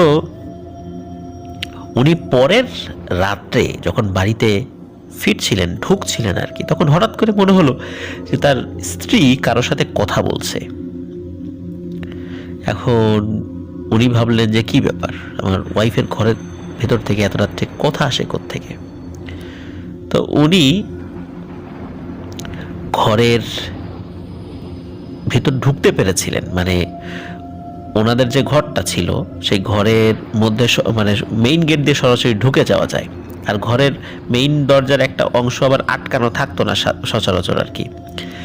তো উনি ওদিক দিয়ে ঢোকার পরে দেখতে পান যে ওনার স্ত্রী গভীর ঘুমে মগ্ন, মানে এত গভীর ঘুম যে বোঝাই যাচ্ছে যে সে অনেকক্ষণ আগে ঘুমিয়েছে। তখন আবার উনি চিন্তা করলেন যে যাক, একটু দেখে আসি তো যে সকালবেলা যে চালের মানে গতকালকে যেই চালের অবস্থা দেখেছিলাম সারাদিনে কতটুকু ফুরালো। উনি আবার সেই চালের ডিব্বার কাছে যান এবং চালের ডিব্বা খুলে দেখেন যে না, গতকালকে ঠিক যতটুকু চাল দেখেছিল তার কাছে মনে হচ্ছে যে আজকেও একই পরিমাণ চাল রয়েছে। উনি শুরুর দিকে ভাবতেন ওনার শ্বশুর মাঝে মাঝে হয়তোবা আসে, হয়তোবা মেয়ের জন্য কিছু নিয়ে আসে, বাজারঘাট করে নিয়ে আসে, তাই হয়তোবা সংসার চলে যায়। কিন্তু তার শ্বশুর তো গত 1-1.5 মাস ধরে আসছে না, তাহলে তার এই যে চালের পরিমাণ হোক বা যাই হোক এগুলো ফুরাচ্ছে না কেন? প্রথম রাত্রে ওনার স্ত্রীর ঘর থেকে ওই আওয়াজের শব্দটা উনি মনের ভুল ভেবেছিলেন। তো পরের রাত্রে উনি আবার যখন বাড়িতে ফেরেন তখন একই ধরনের শব্দ উনি পান। শব্দ পাওয়ার পর উনি যে কাজটি করেন সেটি হচ্ছে যে ওনার স্ত্রীর ঘরে যে জানালা ছিল, ওই সময় গরমকাল ছিল, জানালার উপরের পার্ট, নিচের পার্ট ছিল কাঠের জানালার উপরের একটা পার্ট ছিল, তো উপরের পার্ট আবার খোলা ছিল। উনি কি করেন যে একটি ছোট্ট গাছ বেয়ে কিছুটা উপরে ওঠেন এবং দেখতে থাকেন যে তার স্ত্রীর ঘরের মধ্যে কথা বলে কে। উনি যেই ভয়ঙ্কর জিনিসটা দেখেন তা দেখে ওনার পিলে চমকে যায়। উনি দেখেন প্রকাণ্ড আকৃতির একটি কালো সাপ তার স্ত্রীর সাথে কথা বলছে এবং তার স্ত্রীও তার সাথে কথা বলছে। কি ভয়ানক একটি ব্যাপার! উনি ওইটা দেখে গাছ থেকে পড়ে যাওয়ার উপক্রম হন, কোনোভাবে নিজেকে সামলে নিয়ে গাছের নিচে নামেন এবং চিন্তা করছেন উনি ঘরে ঢুকবেন কি ঢুকবেন না। ওই রাত্রে আবার দরজা খুব ভালোভাবে বন্ধ ছিল, উনি দরজা নক করেন। দরজা নক করার পর খুলতে অনেক দেরি হয়। তো দরজা যখন খোলে তখন তার স্ত্রীর দিকে তিনি তাকিয়ে দেখেন তার স্ত্রীর চোখ জুড়ে মানে ঘুমের একটা ছোঁয়া, যে সে অনেকক্ষণ যে ঘুমিয়েছিল, অনেকক্ষণ ঘুমিয়ে থাকলে মানুষের চেহারা বা চোখে যে প্রভাবটা পড়ে ঠিক তেমনই। তো উনি এইবার তো খুব সন্দেহ করেন যে একটু আগে আমি যা দেখলাম আর এখন যা দেখছি তা তো মেলে না। তখন উনি তার স্ত্রীকে খুব ভালোভাবে জিজ্ঞেস করেন যে সত্যি করে বলো তো ঘটনা কি, বাজার কেন ফুরায় না?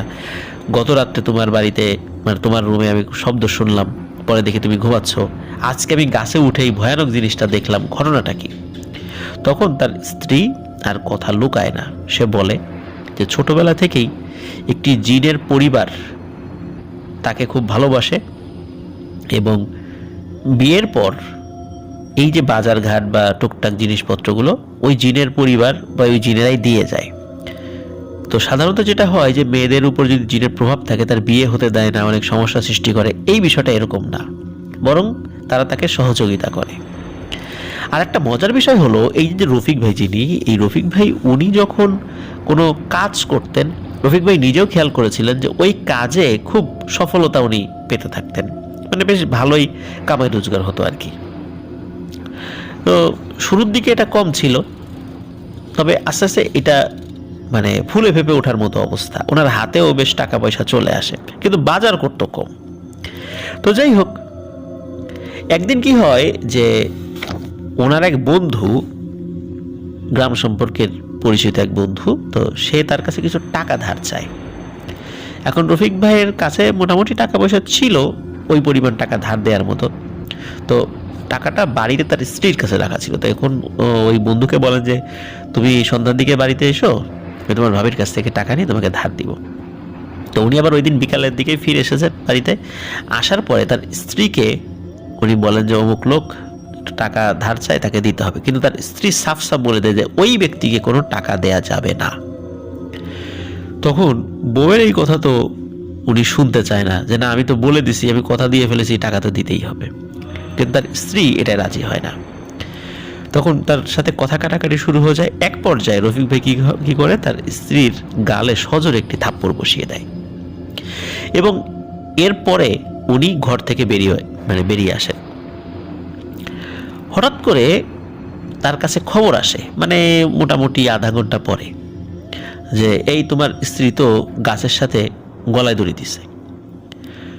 উনি দৌড়ে বাড়িতে চলে আসেন এবং দেখেন সত্যি এই অবস্থা। ওখানকার যে মানুষজন ছিল তারা দ্রুত তাকে গাছ থেকে নামায়, দড়ি খুলে মাথায় তেল দেয়, হাত পা তেল দিয়ে ডলে গ্রামের মহিলারা, কিন্তু আসলে ততক্ষণে সে মারা গেছে। পুলিশ এসে লাশ নিয়ে যায়। ময়নাতদন্ত করার পর প্রমাণিত হয় এটি আত্মহত্যা। লাশ কবরও দিয়ে দেওয়া হয়। কিন্তু ওই যে রফিক ভাইয়ের যে শ্বশুর, সে আত্মহত্যায় প্ররোচনা দানকারী হিসাবে মামলা ঠুকে দেন এবং ওই মামলায় রফিক ভাইয়ের 10 বছরের সাজা হয়ে যায়। তো উনি জেলে চলে যান। আর ওই যে জিনের যে পরিবার ছিল, এই ধরনের মানে ওই পরিবারের মানে জিন পরিবার যে এসে তার সাথে কোনো সমস্যা সৃষ্টি করেছে, বিষয়টা এরকম নয়, বেশ স্বাভাবিক একদম। আর ওই বিষয়টি উনি কাউকে বলেন। উনি তো জেলে যাওয়ার পর ওনার সাথে নাকি জেলখানায় এক পীর সাহেবের পরিচয় হয়। ওই পীর সাহেব ছিলেন বগুড়া জেলার। একটা মিথ্যা খুনের মামলার কারণে পীর সাহেব জেলে এসেছেন, তার সাজা হয়েছে। তো জেলে থাকা অবস্থায় পীর সাহেবের সাথে রফিক ভাইয়ের বেশ ভাব হয়ে যায়। ওই পীর সাহেবের কাছ থেকে রফিক ভাই নামাজ, কোরআন শিক্ষা এবং আধ্যাত্মিক জ্ঞান অর্জন করতে থাকেন। পীর সাহেব তাকে বিভিন্ন ধরনের ঝাড়ফুঁকও শিখিয়ে দেন। কোনো একদিন হঠাৎ করে পীর সাহেব জেলখানার সবার কাছে মাফ চেয়ে নিচ্ছেন, যে আমাকে সবাই মাফ করে দিবেন, কারো যদি মনে কষ্ট দিয়ে থাকি মাফ করে দিবেন। তার এই আচরণে জেল কর্তৃপক্ষ থেকে শুরু করে নিয়ে যারা আসামিরা ছিল তারা সবাই অবাক হয়, কি ব্যাপার, এই লোকটি এভাবে মাপ চাচ্ছে কেন? অদ্ভুত ব্যাপার হলো, ওই দিন বিকেলে আসরের সালাত আদায় করার পর ওই পীর সাহেব স্বাভাবিকভাবে মারা যান। তখন সকলে অবাক হয় যে উনি সকালবেলা সবার কাছ থেকে মাফ চাইল, দোয়া নিল, বিকেলে মারা গেল। উনি কি জানতেন যে ওনার মৃত্যু হবে? কাফি আহমেদ ভাই উনি আমাদেরকে বলেছে এই পীর সাহেবের ঘটনা উনি পরে আর একদিন বলবেন।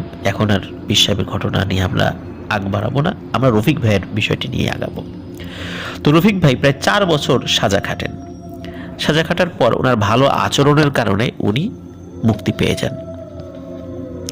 উনি বের হয়ে এসে খুব শান্ত স্বভাবের হয়ে যান। 5 ওয়াক্ত সালাত আদায় করা, তাহাজ্জুদের নামাজ এবং একজন প্র্যাকটিসিং মুসলিম হিসাবে যেই যেই বিষয়গুলো করণীয় উনি সেভাবেই নিজের জীবনকে পরিচালনা করতে থাকেন।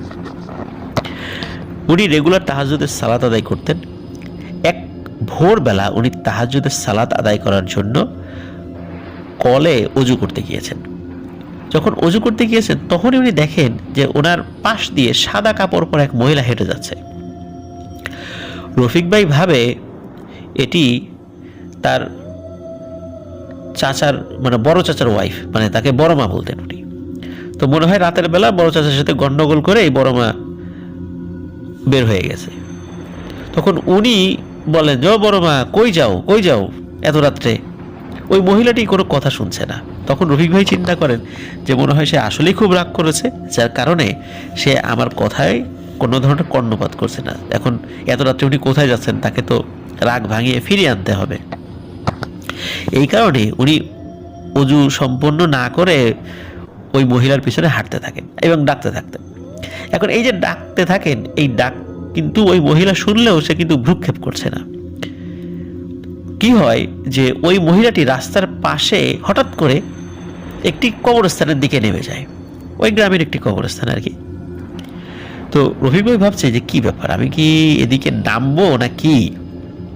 এই মহিলাকে এত ডাকলাম, মানে বড় মা মনে করে, আমার কথার কোনো উত্তরই দিল না, ভ্রুক্ষেপই করলো না। তো নামবে কি নামবে না এই চিন্তা করতে করতে হঠাৎ করে সিদ্ধান্ত নেন না, উনি নামবেন না। আর তখন ওই যেই মহিলাটি, ওই মহিলাটি ওই পেছন দিকে ঘুরে, চেহারা দেখায় না, সে রাগী কণ্ঠে, কর্কশ কণ্ঠে বলতে থাকে, নামতি একবার নিচে, বুঝতে আজকে তোর কি অবস্থা করতাম আমি, ভাগ্যিস তুই নিচে নামিস নাই। এই কথা শোনার সাথে সাথে রফিক ভাই এক দৌড়ে উনি বাড়িতে চলে আসেন।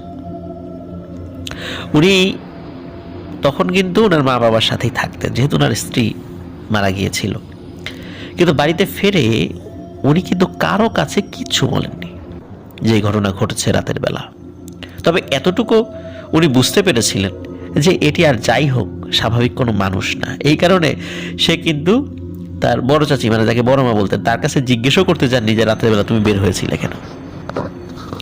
উনি পীর সাহেবের কাছ থেকে যেই দোয়া দুরুদ শিখেছিলেন, ঝাড়ফুঁক শিখেছিলেন। উনি এই ধরনের ঝাড়ফুঁক কারো কারো উপর প্রয়োগ করতেন, আল্লাহর রহমতে কাজও হতো। এই জন্যে টুকটাক মানুষগুলো তার কাছে আসতো বিভিন্ন সমস্যা নিয়ে, এবং উনি ওনার সাধ্য অনুযায়ী কাজ করে দিতেন। এর মধ্যে কি হয়, পাশের গ্রামের এক লোক তার স্ত্রীর অসুস্থতার জন্য তাকে সাথে নিয়ে যান। তো সেখানে গিয়ে তিনি ঝাড়ফুঁক পানি পড়া দিয়ে ফিরতে ফিরতে বেশ রাত হয়ে যায়।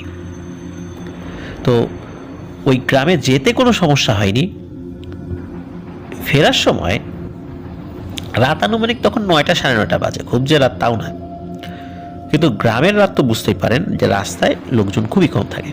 তো উনি রাস্তাতে আসছেন, হঠাৎ করে উনি দেখেন সাদা কাপড় পরা একদল লোক একটি খাটিয়া কাঁধে করে একটি লাশ নিয়ে যাচ্ছে রাস্তা দিয়ে। জ্যোৎস্নার আলোতে কিন্তু সবকিছু দেখা যাচ্ছে।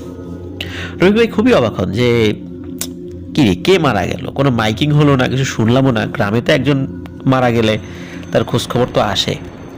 সে মারা গেল, লাশে মানে লাশ কাফন পরানো হয়ে গেল, এখন হয়তো বা জানাজাও হয়ে গেছে, কবরস্থানের দিকে নিয়ে যাচ্ছে, তা আমি জানলামও না কে। তো উনি কি করে, একটু তাড়াতাড়ি হেঁটে যায়, হেঁটে গিয়ে ওই যারা খাটিয়া নিয়ে যাচ্ছিল কাঁধে করে তাদের পেছন থেকে জিজ্ঞেস করে, এই ভাই কে মারা গেল? কেউ কোনো উত্তর দেয় না। তখন উনি কি করে যে একটু তাড়াতাড়ি হেঁটে ওই লোকগুলোর সামনে চলে যায়, যে তার কথার উত্তর দিচ্ছে না কেন। সামনে গিয়ে উনি অবাক হয়ে যান, কারণ হলো যেই লোকগুলো ওই খাটিয়া কাঁধে নিয়ে যাচ্ছে তাদের চেহারাগুলো দেখতে অনেকটাই একই রকম, সবাই একরকম না, কিন্তু দেখতে অনেকটাই একই রকম, মানে একই ধরনের বেশভূষা, একই ধরনের চুলের স্টাইল, দাড়ি, গোঁফ, উচ্চতা সবই একই রকম। এই জন্য দেখতে সবাইকে একই রকম মনে হচ্ছে। তো উনি ওদের চেহারা দেখে বুঝতে পারেন যে এরা এই গ্রামের কেউ না, এবং এদেরকে উনি জীবনে কখনো দেখেন উনি এই গ্রামে। ওই লোকগুলো কোনো ধরনের কোনো কথার উত্তর না দিয়ে তারা হঠাৎ করে রাস্তার পাশ দিয়ে নেমে যায়, এবং ওই রাস্তার পাশে বড় একটি পুকুর ছিল, তারা ওই খাটিয়া নিয়ে পুকুরের উপরে চলে যায়, মানে পানির উপর হেঁটে হেঁটে চলে যাচ্ছে। এই দৃশ্য দেখে উনি ভয়ানক ভয় পান। উনি দৌড়ে বাড়িতে চলে আসেন। মানে বাড়ি থেকে কিন্তু ওই জায়গাটা খুব বেশি দূরেও ছিল না, মানে যেই জায়গাটাতে দেখা হয় রাস্তায় সেখান থেকে ওনার বাড়ি কাছেই ছিল। ওই রাত্রে উনি কাউকে কিছু বলেন না, কিন্তু সকালবেলা উনি সকলকে বলেন যে এরকম একটা ঘটনা আমার সাথে ঘটেছে। পরিবারের সদস্যরা বলে যে ওই গ্রামে ওই যে মহিলার কাছে উনি গিয়েছিলেন আর কি ঝাড়ফুঁক করার জন্য, তখন ওই কথা ছিল যে ওই মহিলাকে টানা কয়েকদিন ঝাড়ফুঁক করতে হবে। তখন সকলে বলেন যে সন্ধ্যার দিকে ওইখানে আর ঝাড়ফুঁক করতে যেতে হবে না, যদি যাও তাহলে দিনের বেলা ঝাড়ফুঁক করে আসো। তখন উনি যে কাজটি করেন, দিনের বেলা অন্যান্য কোনো কাজ ছিল, এই কাজগুলো করতে করতে আসলে বেশ একটু বেলা হয়ে যাবে। উনি চিন্তা করেন দুপুরবেলা খাবার খেয়ে তারপর যাই। এখন ওই গ্রামে গিয়েছেন, সেখানে কোনো সমস্যা হয়নি। এখন সমস্যা হলো যে ফেরার পথে যে তাড়াতাড়ি ফিরবেন, তখন আরও কিছু লোকজন ডাক দেয় যে তাদেরও কিছু সমস্যা রয়েছে, এমন পরিচিত লোক না গিয়েও আসলে উপায় নেই। তো উনি কী করেন, সেই বাড়িতেও যান, সেই বাড়িতেও গিয়ে সেখানে কিছু ট্রিটমেন্ট করেন। এখন এক বাড়ির সমস্যা শেষ করতে না করতে আর এক বাড়ির ডাক দেয়, সেখানেও যান। তো এইভাবে করতে করতে ওই রাত্রেও আসলে মানে রাত হয়ে যায়, ওই রাত্রেও তার বেশ দেরি হয়ে যায়। ইচ্ছা ছিল সন্ধ্যার আগে বাড়িতে ফেরত আসবেন, কিন্তু তার হয় না। এদিকে বাড়ির লোকজন কিন্তু চিন্তা করছে। উনি যখন ফিরছিলেন তখন রাত খুব বেশি রাত না, 8টা সাড়ে 8টা বাজে। উনি ফিরছিলেন, ওই একই রাস্তায় উনি দেখেন যে একটি বিশাল কালো সাপ শুয়ে আছে। তো উনি সাপ দেখে চিন্তা করেছেন যে নিশ্চয়ই এটি মানে স্বাভাবিক সাপই আর কি, আর অন্ধকারে তো সাপ কালোই দেখা যাবে, এটাই তো স্বাভাবিক। ওনার পায়ের কাছে একটি ডাল ছিল, ডালটি নিয়ে ওই সাপকে সজোরে মারে এক বাড়ি। তো এক বাড়িতে ওই লাঠিটা ভেঙে যায়। আর ওই সাপটি কি করে, সে জাস্ট খালি তার দিকে একটু ঘুরে তাকায়। সাপের চোখ দুটি বেশ জল জল করছিল বলে মনে হচ্ছে, সাপটা বেশ বড় ছিল। সাপটি আর কোনো ধরনের কোনো কিছু না করে খুব স্বাভাবিক গতিতে রাস্তার পাশে একটা ঝোপ ছিল, সেই ঝোপের দিকে নেমে যায়। তারপর রফিক ভাই স্বাভাবিকভাবে বাড়িতে চলে আসেন, আর কোনো সমস্যা হয়নি। কিন্তু ফেরত আসার পরে মানে রাস্তায় কোনো সমস্যা না হলেও উনি কিন্তু অসুস্থ হয়ে যান, শারীরিক সমস্যা দেখা দেয়, প্রচণ্ড জ্বর আসে এবং বমি করতে থাকেন। অবস্থা খারাপ হয়ে যাওয়ার কারণে ওই রাত্রে দ্রুত তাকে হসপিটালে নিয়ে যাওয়া হয়। হসপিটালে যাওয়ার পর ওখানে যে ডাক্তার ছিলেন তখন তিনি তাকে একটি ইনজেকশন দেন, বলে যে তার যে জ্বর হয়েছে এই জ্বরে অ্যান্টিবায়োটিক দিতে হবে। তাকে একটা ইনজেকশন দেন, বলে যে কালকে আবার তাকে আরেকটা অ্যান্টিবায়োটিক দিতে হবে। তো হসপিটালে ভর্তি রাখার মতো আহামরি কোনো সমস্যা না, নিয়ে যান, কালকে নিয়ে আসবেন। তো তাকে নিয়ে আসে। নিয়ে আসার পর পরের দিন উনি ঘুমিয়ে আছেন, দিনের বেলাতেই উনি স্বপ্নে দেখেন ওই কালো সাপটিকে উনি দেখছেন স্বপ্নের মধ্যে, এবং ওই কালো সাপটি হঠাৎ করে একজন দরবেশের মতো আকার ধারণ করে এবং বলে যে, আচ্ছা তোকে কি আমি কোনো ক্ষতি করেছিলাম? তুই কেন আমার গায়ে আঘাত করলি? কোনো প্রয়োজন ছিল? তুই যেহেতু আমাকে আঘাত করেছিস আমি তোকে শাস্তি দিয়েছি, কিন্তু তোকে আমি আর শাস্তি দিব না। কিন্তু তুই কিন্তু ভুলেও আর ইনজেকশন নিস না, ইনজেকশন নিলে কিন্তু তুই মারা যাবি। কারণ আমি তোর উপর যে প্রভাব বিস্তার করেছিলাম এই প্রভাবের ফলে তোর শরীরে যে সমস্যা হয়েছে, এখন তুই ইনজেকশন নিলে তুই কিন্তু অবশ্যই মারা যাবি। খবরদার ভুলেও আর ইনজেকশন নিস না, তোর আর কোনো সমস্যা হবে না। আমি যেহেতু কষ্ট পেয়েছিলাম এই জন্য তোকে কষ্ট দিয়েছি, আর আমি কোনো খারাপ জিন না, সুতরাং তোর কোনো ভয় নেই। আর যতদিন জীবিত থাকবি মানুষের উপকার করার চেষ্টা করবি। আর যেহেতু তুই আমার একটা ক্ষতি করেছিলি, কষ্ট পেয়েছিলি, আমি নিজেও মনে কষ্ট পেয়েছি, তাই তুই কিছু দান সাদগা করে দিবি, তাহলে আমার মনে আর কোনো কষ্ট থাকবে না। তো সত্যি উনি যখন ঘুম থেকে ওঠেন এই স্বপ্ন দেখেন, দেখার পরে উনি দ্রুত কিছু দান সাদগা করে দেন, এবং দান সাদগা করার কিছু সময়ের মধ্যেই উনি আস্তে আস্তে সুস্থতা বোধ করতে থাকেন এবং ওই রাত্রে উনি সুস্থ হয়ে যান। ওনার পরবর্তীতে আর কোনো সমস্যা হয়নি। প্রিয় লিসেনার্স, ওই যে কালো সাপটি, এই সাপটি কি আসলে ওনার স্ত্রীর সাথে যেই সাপটি ছিল সেটি কি না, এই বিষয়টি আমি জানতে পারিনি। কারণ অনেক কিছুই রহস্যাবৃত রয়ে গেছে। কারণ তার স্ত্রী, তার সাথে জিনদের সখ্য ভাব ছিল, কিন্তু তার স্ত্রী সুইসাইড করার পরেও ওই জিনগুলো রফিক ভাইয়ের কোনো ক্ষতি করেনি। কেন ক্ষতি করেনি? নিশ্চয়ই ওই জিনগুলো ভালো ছিল, এই কারণে রফিক ভাইয়ের কোনো ক্ষতি করেনি। যদিও রফিক ভাই তার স্ত্রীকে চর মেরেছিলেন, জিনরা তার কোনো ক্ষতি করেনি। যাই হোক, আসলে আমরা সবসময় যেভাবে শুনি যে জিনেরা কিছু থেকে কিছু হলেই ক্ষতি করে বসে, হ্যাঁ এটা সত্য যে সিংহভাগ ক্ষেত্রেই এই ঘটনাই ঘটে, কিন্তু সবসময় যেরকম হয় তা কিন্তু নয়। ব্যতিক্রম অনেক কিছু রয়ে গেছে আমাদের আশেপাশে। মানুষের মধ্যে যেমন ব্যতিক্রম মানুষ রয়েছে, ভালো মানুষ রয়েছে, হাজারে একজন পাওয়া যায় বা লাখে একজন পাওয়া যায় এমন মানুষ রয়েছে, ঠিক তেমনি জিনদের মধ্যেও কোটিতে একজন পাওয়া যাবে যারা অনেক ভালো। হয়তো এমন ভালো জিন পরিবারই রফিক ভাইয়ের ওয়াইফের সাথে ছিল, যার কারণে পরবর্তী রফিক ভাইয়ের তারা কোনো ক্ষতি করেনি।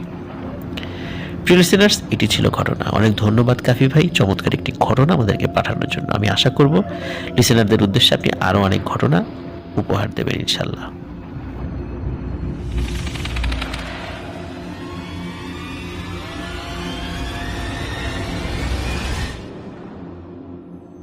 প্রিয় লিসেনার্স, এখন যে ঘটনাটি আমি আপনাদের সাথে শেয়ার করতে যাচ্ছি, এই ঘটনাটি আমাদেরকে পাঠিয়েছেন মোহাম্মদ মিশকাত হুসাইন ভাই। আর ওনার বাড়ি যশোর জেলার সদর উপজেলার বসুন্দিয়া ইউনিয়নের ঘুনি নামক গ্রামে। আর ঘটনাটি এই ঘুনি নামক গ্রামেই ঘটেছে।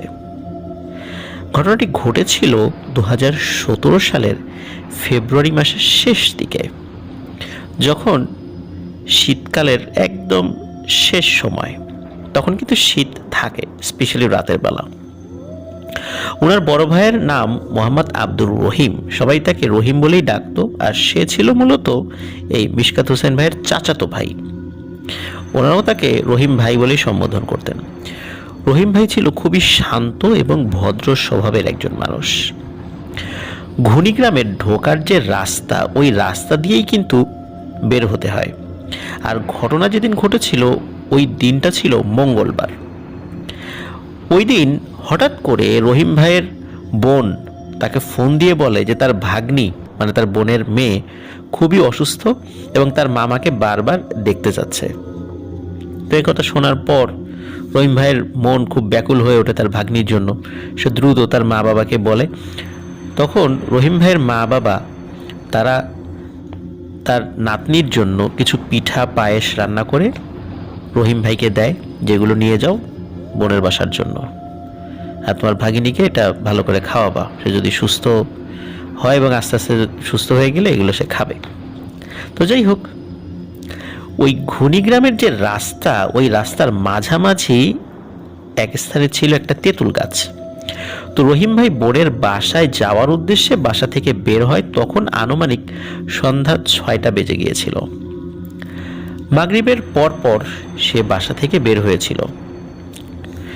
সে রাস্তা দিয়ে হাঁটতে হাঁটতে যখন ওই তেঁতুল গাছের নিচে এসে পৌঁছে, তখন সে তেঁতুল গাছের উপর থেকে হঠাৎ করে পিচ্ছিল টাইপের একটি পানি তার শরীরের উপর পড়ার অনুভূতি ফিল করে। সে তখন হঠাৎ করে কিছু বুঝতে পারে না। সে মনে করে হয়তোবা শীতকাল চলছে, তো গাছের পাতায় শিশির জমে তার নাকে মুখে এসে পড়েছে। কিন্তু যখন সে ওই পানি হাত দিয়ে মোছার চেষ্টা করে, তখন সে খুবই বিশ্রী একটা দুর্গন্ধ পায় ওই পানি থেকে।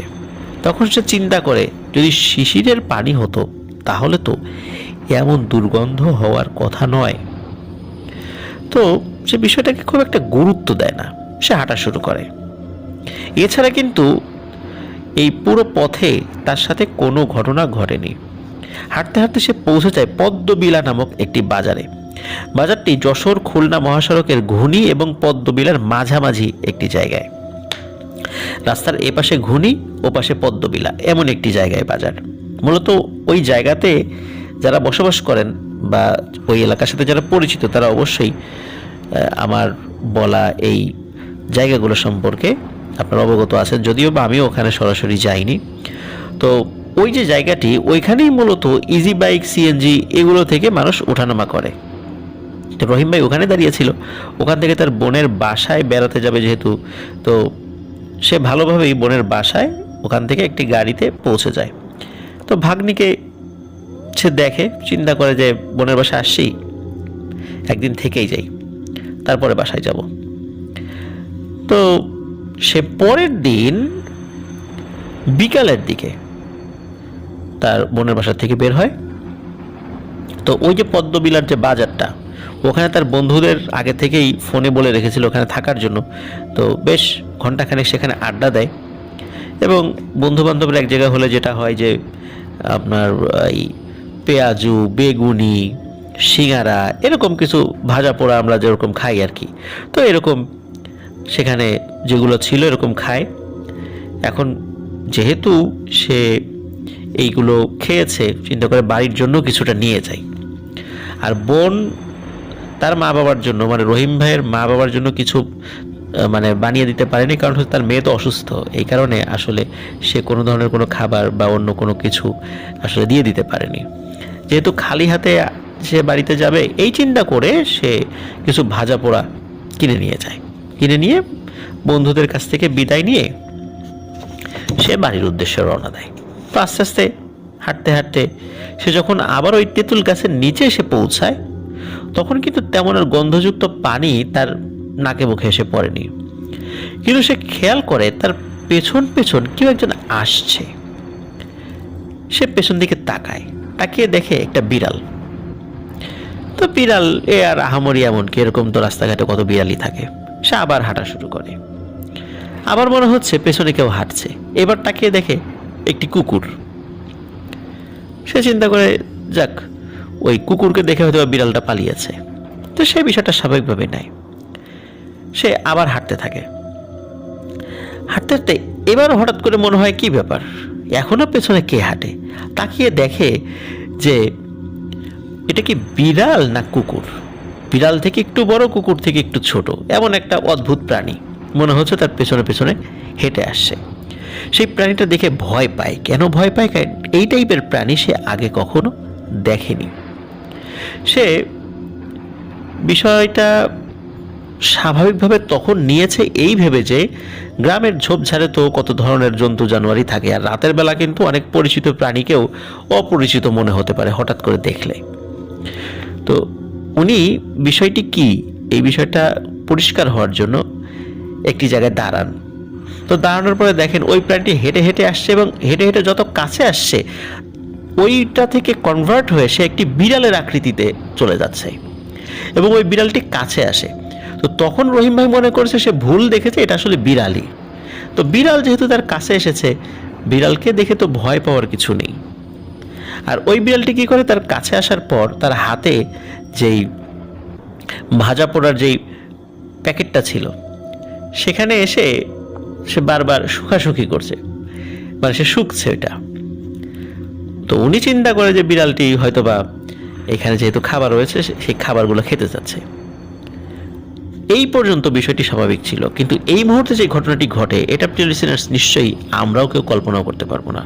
হঠাৎ করে ওই বিড়ালটি মানুষের মতো কথা বলে ওঠে। বিড়ালটি বলে ওঠে, কি রে, সব কি বাড়িতে নিয়ে যাবি? আমাকে কিছু দিয়ে যা, আমি একটু খাই। যখনই এই বিড়াল মানুষের মতো কথা বলে উঠেছে, ওনার বুকের মধ্যে এত জোরে মানে ধরাস করে উঠেছে, সেটা আসলে ওনার হার্ট স্ট্রোক হয়ে যাওয়ার মতো অবস্থা। মানে এতটা ভয় পেয়েছেন উনি কি করেন, ওই প্যাকেটটা হাত থেকে ফেলেন না, উনি ঝেড়ে দেন দৌড় বাড়ির দিকে। তো বাড়ির দিকে উনি দৌড়াচ্ছেন, এদিকে কি হচ্ছে, ওই বিড়ালটি ওনার পিছনে পিছনে দৌড়াচ্ছে। উনি মাঝে মাঝে পেছন দিকে তাকাচ্ছেন, দেখছেন যে ওই বিড়ালটি তার পেছনে পেছনে দৌড়ে আসছে। তো এক পর্যায়ে কি হয়, ওই বিড়ালটি দৌড়াতে দৌড়াতে তার পায়ের একদম কাছে চলে আসে, আর এই সুযোগে রহিম ভাই সে উল্টো একটি লাথি মারে ওই দৌড়ানো অবস্থাতেই। দৌড়ের গতি কিছুটা কমিয়ে দিয়ে একটা উল্টো লাথি মারে বিড়ালের, আর বিড়ালটি এক লাথি খেয়ে একটু দূরে গিয়ে একটু গোঙায় কিছুটা সময়। এদিকে কিন্তু রহিম ভাই আবার দৌড় শুরু করে। তিনি আবারও দেখেন যে ওই বিড়ালটি আবারও আসছে সাথে সাথে। তো উনি বাড়িতে চলে আসেন এভাবে দৌড়াতে দৌড়াতেই, আর আল্লাহর নাম নিচ্ছেন সমানে যে আল্লাহ, এই বাড়ি হয়তো আমার জীবন শেষ। তো উনি যখন বাড়িতে চলে আসেন, চলে আসার পর বাড়ির লোকজন জিজ্ঞেস করে কি হয়েছে। উনি আসলে এতটা ভয় পেয়েছিলেন যে ওই অবস্থাতে উনি যে কি বলবেন না বলবেন, ওনার কথা বারবার জড়িয়ে যাচ্ছিল, উনি কিছুই বলতে পারছিলেন না। তো যাই হোক, ওনার মা বুঝতে পেরেছেন উনি কিছু একটা দেখে ভয় পেয়েছে। তার মা তাকে গোসল করিয়ে রাত্রেবেলা খাওয়া দাওয়া করিয়ে ঘুম পাড়িয়ে দেয়। মধ্যরাতে হঠাৎ করে রহিম ভাই চিৎকার করে ওঠে। তার চিৎকারে তার মা তার ঘরে যায়, বলে কি হয়েছে? তখন রহিম ভাই বলে যে কিছু একটা জিনিস আমাকে মেরে ফেলতে চাইছে। তখন রহিম ভাইয়ের মা বলেন যে তুমি হয়তো বা দুঃস্বপ্ন দেখেছো, এই জন্য এরকমটা মনে হচ্ছে, ও কিছু না, ঘুমিয়ে পড়ো। তো উনি ঘুমিয়ে পড়েন। সকাল থেকে রহিম ভাইয়ের প্রচণ্ড জ্বর, বিছানা ছেড়ে উঠতে পারছেন না। তো কোনো ধরনের ঝাড়ফুঁক ছাড়াই 3-4 দিনের মাথায় জ্বর এমনি এমনি ভালো হয়ে যায়, স্বাভাবিক জ্বরের মতোই। এরপরে চলে যায় বেশ কয়েক সপ্তাহ। আমাদের বাংলাদেশে কিন্তু শীতকালে ওয়াজ মাহফিলের একটি আয়োজন হয়ে থাকে। তো মার্চের প্রথম সপ্তাহের দিকে ওনাদের এলাকার কাছাকাছি একটা জায়গা, সেই জায়গার নাম হলো দেয়াপাড়া। এই দেয়াপাড়াতে একটি ওয়াজ মাহফিলের আয়োজন করা হয়েছিল, আর উনি চিন্তা করেছিলেন যাই ওয়াজ মাহফিল শুনে আসি। তো তার এক বন্ধু, তার ইয়াসিন, এবং আর এক বন্ধু মিরাজুল, এই দুইজনকে তিনি খবর দেন যে এই 3 জন মিলে তারা একসাথে ওই দেয়াপাড়া ওয়াজ শুনতে যাবে। তো কথা ছিল যে সন্ধ্যার পরে বাসা থেকে বের হবে। ওদিকে যাওয়ার পথে কি হয় যে আব্দুর রহিম ভাই উনি ওই তার যে 2 বন্ধু ইয়াসিন এবং মিরাজুল তাদেরকেও ডেকে নেন। সর্বশেষ হচ্ছে মিরাজুলকে ডেকে নেন। তো মিরাজুল বাসার থেকে বের হয়। বের হওয়ার পর কয়েক মিনিট হাঁটে, মানে 2-3 মিনিট হাঁটে আর কি। হাঁটার পরে হঠাৎ করে বলে যে আমার তো পেটে ব্যথা হচ্ছে, আমি একটু ওয়াশরুমে যাব, তোরা একটু দাঁড়া, আমি আসছি, আমাকে ফেলে যাস না কিন্তু। তো বলে ঠিক আছে তুই যা, আমরা ওয়েট করছি। তো তখন মিরাজুল এক দৌড় দেয় বাড়ির উদ্দেশ্যে। তো তারা দূর থেকে দেখে যে মিরাজুল বাড়িতে চলে গেছে। তো ওদিকে রহিম ভাই আর তার বন্ধু ইয়াসিন অপেক্ষা করছে। তো এর মধ্যে কি হয়, মিরাজুল চলে আসে। তো মিরাজুলের আশা দেখে খুব অবাক হয় যে কি রে, তুই না মাত্রই তোর বাড়িতে রাতের বেলা চাঁদের আলোতে ঢোকা দেখলাম, তুই দৌড় দিয়ে চলে গেলি, তো তুই ওয়াশরুমে গেলি কখন, আর এত দ্রুত ফিরে আসলি কখন? ফিরে আসতে তো তোর 2-3 মিনিট লাগবে এতটুকু পথ। তখন বলে যে কোনো সমস্যা নেই, আমার যেই কাজের জন্য গিয়েছিলাম সেটা হয়ে গেছে, চল তাড়াতাড়ি চল আমরা রওনা করি, দেরি হয়ে যাচ্ছে। তো এটা নিয়ে আর ওনারা দুইজন কোনো কথা বলে না, তারা হাঁটা শুরু করে আর কি। তো যেতে যেতে একটি বিশাল বাঁশঝাড়ের নিচ দিয়ে ওনারা যাচ্ছিলেন। ওই সময় কি হয়, ওই যে মিরাজুল সে কেন জানি তাদের পেছন পেছনে হাঁটছিল। ওদিকে রহিম ভাই এবং ইয়াসিন ভাই সামনে সামনে হাঁটছিল। ইয়াসিন ভাই আবার ধূমপান করতো, সে একটি সিগারেট খেতে খেতে হাঁটতেছিল। তো রহিম ভাই তার সাথে গল্প করতে করতে যাচ্ছিল। যখন বাঁশঝাড়ের মাঝামাঝি জায়গায় পৌঁছে গেল, তখন হঠাৎ করে তারা খেয়াল করে মিরাজুল পেছনে নাই এবং বাঁশঝাড়ে কেমন জানি ঝড়ের মতো আওয়াজ হচ্ছে। এর মধ্যে উপর দিক থেকে আফসা একটা আওয়াজ আসছে, নাকি সুরে কেউ বলছে যে সেদিন তো আমাকে লাথি মেরেছিলি, আজকে কিন্তু তোকে ছাড়বো না, আর তোকে তো ছাড়বই না, তোর বন্ধু ইয়াসিনকেও আমি ছাড়বো না, যেহেতু তোর সাথে আসছে। তো এই কথা শোনার পর রহিম ভাই তার বন্ধু ইয়াসিন দুজনে দেয় এক ভো দৌড়াতে থাকে। দৌড়াতে দৌড়াতে তারা একটা সময় খেয়াল করে তারা বাঁশঝাড়ের যেই জায়গা থেকে দৌড় শুরু করেছিল তারা ঘুরে ওই জায়গাতে এসেছে। আবার দৌড়াতে থাকে। আবার দৌড়ানোর পর দেখা যায় বেশ খানিকক্ষণ দৌড়ানোর পর যেখান থেকে দৌড় শুরু করেছিল তারা সেইখানেই এসে পৌঁছেছে। মানে একটা গোলক ধাঁধার মধ্যে তারা পড়ে গিয়েছে। তারা তখন বুঝতে পারে যে আজকে আর নিস্তার নেই। ওদিকে মনে মনে মিরাজুলকেও গালিগালাজ করছে যে এই মিরাজুলটা কই গেল হঠাৎ করে আমাদেরকে এই বিপদে ফেলে। আর যখন বুঝতেই পারলো যার কোনো উপায় নেই, তখন তারা জোরে জোরে দোয়া দুরুদ পড়তে থাকে। আর দোয়া দুরুদ পড়ছে, ওদিকে ওদের দোয়া দুরুদ শুনে ওই নাকি সুরের যে কথাগুলো আসছিল যেখান থেকে, সেখানে অট্ট হাসি আসছে। মনে হচ্ছে দোয়া দুরুদ শুনে সে তামাশা করছে আর কি, এমন একটা অবস্থা। তো এর মধ্যে কি হয়, হঠাৎ করে দেখে তারা দূরে মাঝবয়সী একটা লোক, স্বাভাবিক আকৃতির একজন মানুষ হেঁটে আসছে। তো আসার পরে সে বলে যে কি ব্যাপার, তোমরা কারা? তখন ওই যে আর কি আব্দুর রহিম ভাই এবং ইয়াসিন এরা দেখে যে ওই লোকটাকে তারা কোথাও না কোথাও দেখেছে, মানে মোটামুটি মুখ চেনা আর কি। তখন বলে যে কাকা, আমি রহিম আর আমার বন্ধু ইয়াসিন। বলে তোমরা এত রাতে এই বাসার ভিতরে কি করো? বলে যে আমরা তো একটু ওয়াজ মাহফিল শুনতে যাচ্ছিলাম। ওয়াজ মাহফিল শুনতে যাচ্ছিলাম, চলো আমি তো ওইদিকেই যাব, আমার বাড়িও তো ওইদিকে, চলো তোমাদেরকে এগিয়ে দেই। তো এদিকে কি হয় যে ওই লোকটি কিন্তু তাদের সাথে খুব একটা বেশি কথা বলছে না। খুব প্রয়োজন না হলে বা আব্দুর রহিম ভাই বা ইয়াসিন ভাই যদি ওনাকে কিছু জিজ্ঞেস না করেন, কোনো কথা বলে না। তো ওনারা হাঁটতে হাঁটতে সে দেয়াপাড়া নামক জায়গায় চলে যায়, কিন্তু গিয়ে দেখে যে ওখানে ওয়াজ মাহফিল শেষ, রাত প্রায় 1:30 বাজে। ওদিকে এরা চিন্তা করে, মানে আব্দুর রহিম ভাই এবং ইয়াসিন ভাই ওনারা চিন্তা করে কি ব্যাপার, রাত 1:30 বেজে গেল, আমরা কখন বের হইলাম? আমরা সন্ধ্যার পরে বের হইছি, রাত 1:30 বেজে গেছে। তাহলে ওই গোলক ধাঁধার মধ্যে পড়েছিলাম, ওর মধ্যেই মনে হয় দীর্ঘ সময় পার হয়ে গেছে। ওদিকে তারা মানে খেয়াল করেছিল যে তাদেরকে ওই ওয়াজ মাহফিল পর্যন্ত এগিয়ে দিয়ে ওই লোকটি তাদের কাছ থেকে বিদায় নিয়ে চলে যায়, স্বাভাবিকভাবেই চলে যায়। এখন সমস্যা হলো যে তারা দুজন যে ফিরবে, ফেরার রাস্তা কিন্তু একটাই, ওই বাঁশঝাড়ের ওদিক দিয়ে আসতে হবে। তখন ওদের বন্ধু ইয়াসিন বলে যে আজকে কিন্তু বাঁশঝাড় দিয়ে যাওয়াটা ঠিক হবে না, কারণ গেলেই অবস্থা খারাপ হয়ে যাবে। ওদিকে আব্দুর রহিম বলে যে আর তো যাওয়ার কোনো রাস্তা নাই, ওই দিক দিয়েই যেতে হবে, চল আল্লাহর নাম নিয়ে যাই, ইনশাল্লাহ কিছুই হবে না। তো সাহস করে তার ওই পথ দিয়ে আসতে থাকে এবং ওখানে সত্যি সত্যি আর কিছু হয় না, একদম স্বাভাবিক ছিল। তবে একটা থমথমে পরিবেশ ছিল এই বাদশাহের মধ্যে, যেটা স্বাভাবিকভাবেই থাকে। তাদের কিছুটা ভয় লাগছিল যদিও, তারপর জোরে জোরে দোয়া দরুদ পড়ছে, মানে একজন সূরা ইয়াসিন পড়ছে, কেউ আয়াতুল কুরসি পড়ছে, এই দুইজনের মধ্যে এইভাবে পড়তে পড়তে যাচ্ছে। সুতরাং তাদের সাথে কোনো সমস্যা হয়নি। তো এর মধ্যে কি হয় যে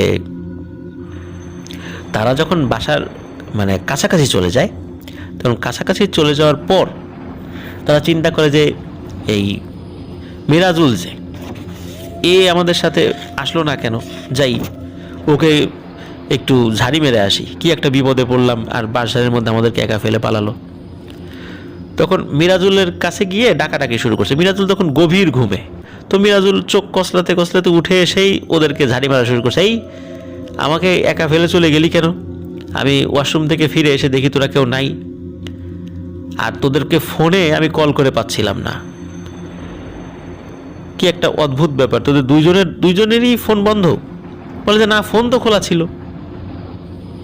কিন্তু মিরাজুল তাদেরকে ফোনে পাচ্ছিল না।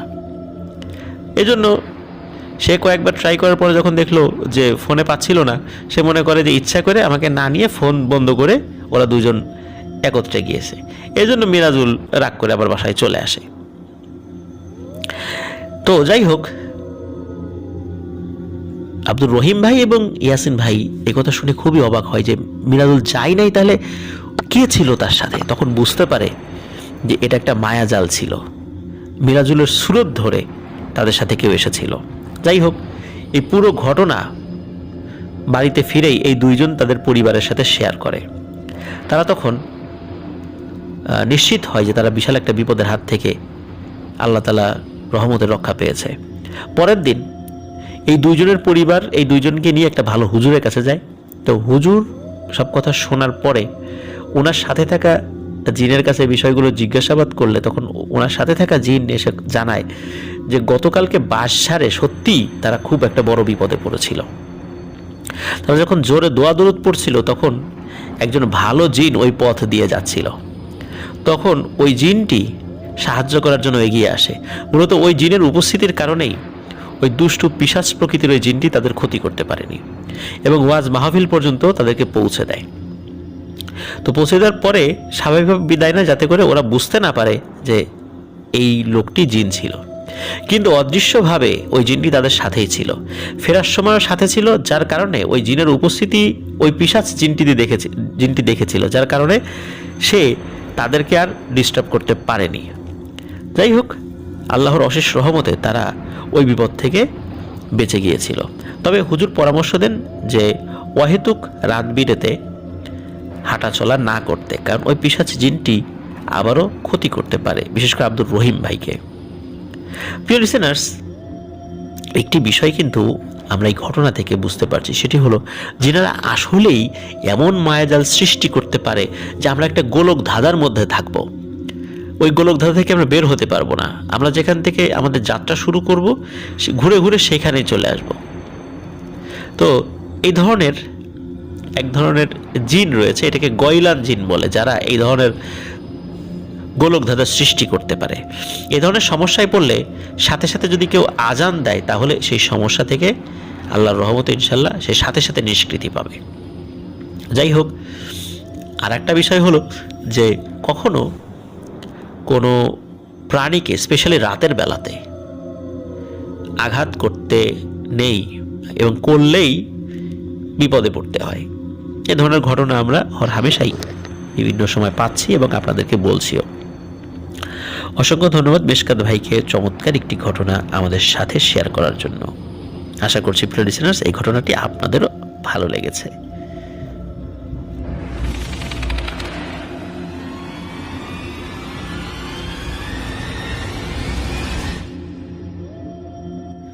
প্রিয় লিসেনার্স, এখন যে ঘটনাটি আমি আপনাদের সাথে শেয়ার করতে যাচ্ছি, এই ঘটনাটি আমাদেরকে যিনি পাঠিয়েছেন তার নাম তানজিদ আলামিন, যার বাড়ি যশোর জেলার অভয়নগরের পুরাখালী গ্রামে।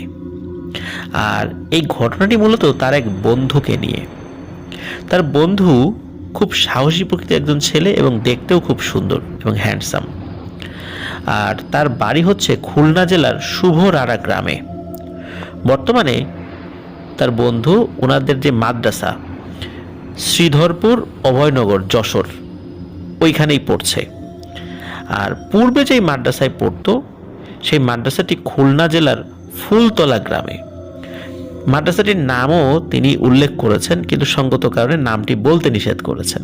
আর তার বন্ধুর মূল নামটি আমাদেরকে বলেছেন, কিন্তু তার বন্ধুর মূল নামটি আমাদেরকে প্রকাশ করতে নিষেধ করেছেন। আমরা একটি ছদ্মনাম বলছি যে তার নাম বশির। তবে এতটুকু সত্য যে যেই মূল নামটি, সেই মূল নামটি শুরুটাও কিন্তু ব দিয়ে, এই জন্য আমরা বশির ছদ্মনাম দিলাম।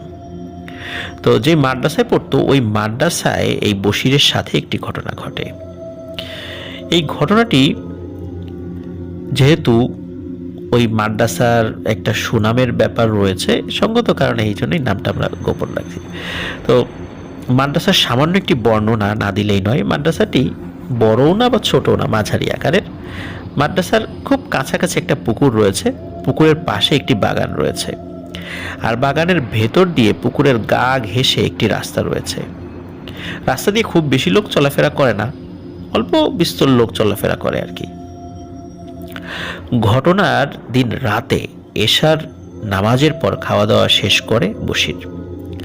মাদ্রাসার নিয়ম হলো এশার নামাজের পর খাওয়া দাওয়া শেষ করার পর বাড়তি অল্প কিছু সময় থাকে, ওই অল্প সময়ে ছাত্ররা রুমের বাইরে এসে একটু হাঁটাহাঁটি করে। রাতের বেলা খাওয়ার পর নর্মালি আমরা একটু হাঁটাহাঁটি করি, এটা একটা সুন্নাহ আমল, এটি স্বাস্থ্যসম্মত সাইন্টিফিকভাবে। আর স্টুডেন্টরা হাঁটাহাঁটি করে এবং ওয়াশরুমে গিয়ে ফ্রেশ হয়ে পরে এসে শুয়ে পড়ে, এটা ছিল দৈনন্দিন একটি রুটিন। তো ওই রাত্রে যখন বের হয়েছে তখন বশির একটু পুকুরের পাশে সেই রাস্তার দিকে যায় কোনো কারণে। তো রাস্তার পাশে হঠাৎ করে খেয়াল করে যে দূরে একটি কাঁঠাল গাছ রয়েছে, সেই কাঁঠাল গাছের ওখানে কেউ একজন বসে আছে। তো বশির চিন্তা করেছে যে তার কোনো ছাত্র ভাই ওইখানে গিয়ে বসে রয়েছে। সে কৌতূহলের বশবর্তী হয়ে ওই কাঁঠাল গাছের দিকে একটু একটু করে এগিয়ে যায়, কিন্তু এগিয়ে গিয়ে দেখে 15 কি 16 বছর বয়সী একটি সুন্দরী মেয়ে সেখানে বসে আছে।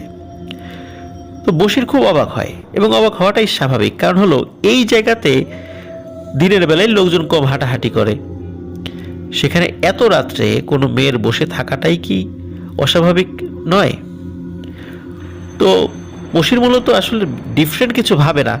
সে চিন্তা করে যে এই মেয়েটি আবার কে, কোত্থেকে আসলো, বাড়ি থেকে রাগারাগি করে আসছে কিনা, আবার এখানে সুইসাইড করে কিনা, মানে এরকম চিন্তা সে করেছে। অনেক সময় বাড়ি থেকে রাগারাগি করে এসে মেয়েরা গলায় দড়ি দিয়ে সুইসাইড করে না, সে চিন্তা করেছে যে এই কাঁঠাল গাছে আবার সুইসাইড করবে কিনা। তো এই সমস্ত জিনিস চিন্তা করে সে ওই মেয়েটির সামনে যায়, জিজ্ঞেস করে এই কে তুমি? তো মেয়েটি উত্তর দেয় আমার নাম ঝর্ণা। তখন বশির বলে তো তুমি এত রাত্রে এখানে কি করছো? তো মেয়েটি বলে আমি এমনি আসছি। বলে তো তোমার বাড়ি কোথায়? আমার বাড়ি এইখানে একদম কাছাকাছি। কাছাকাছি কোন দিকে? তখন মেয়েটি হাত দিয়ে একটা পাশ দেখায়। তো বশির দেখে যে ওইদিকে কিছুই নাই, কোনো ঘর বাড়ি নাই, শুধু মাদ্রাসার অদূরের যে পুকুরটি রয়েছে সেই পুকুর। তো বশির অবাক হয়ে বলে যে কোথায়? তোমার বাড়ি তো মানে ওইদিকে কিভাবে হবে, ওদিকে তো কিছুই নাই। কিন্তু মেয়েটি বলে ওখানেই আমার বাড়ি। বশিরের বুঝতে আর বাকি রইল না যে সে কি দেখছে এবং তার সামনে কি দাঁড়িয়ে আছে।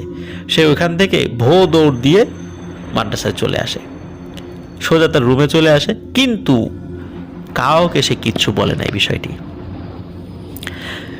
দ্বিতীয় দিন সে মনে মনে ভাবে আজ রাতে সে আবারও পুকুর পাড়ের ওই রাস্তায় যাবে কাঁঠাল গাছের কাছে।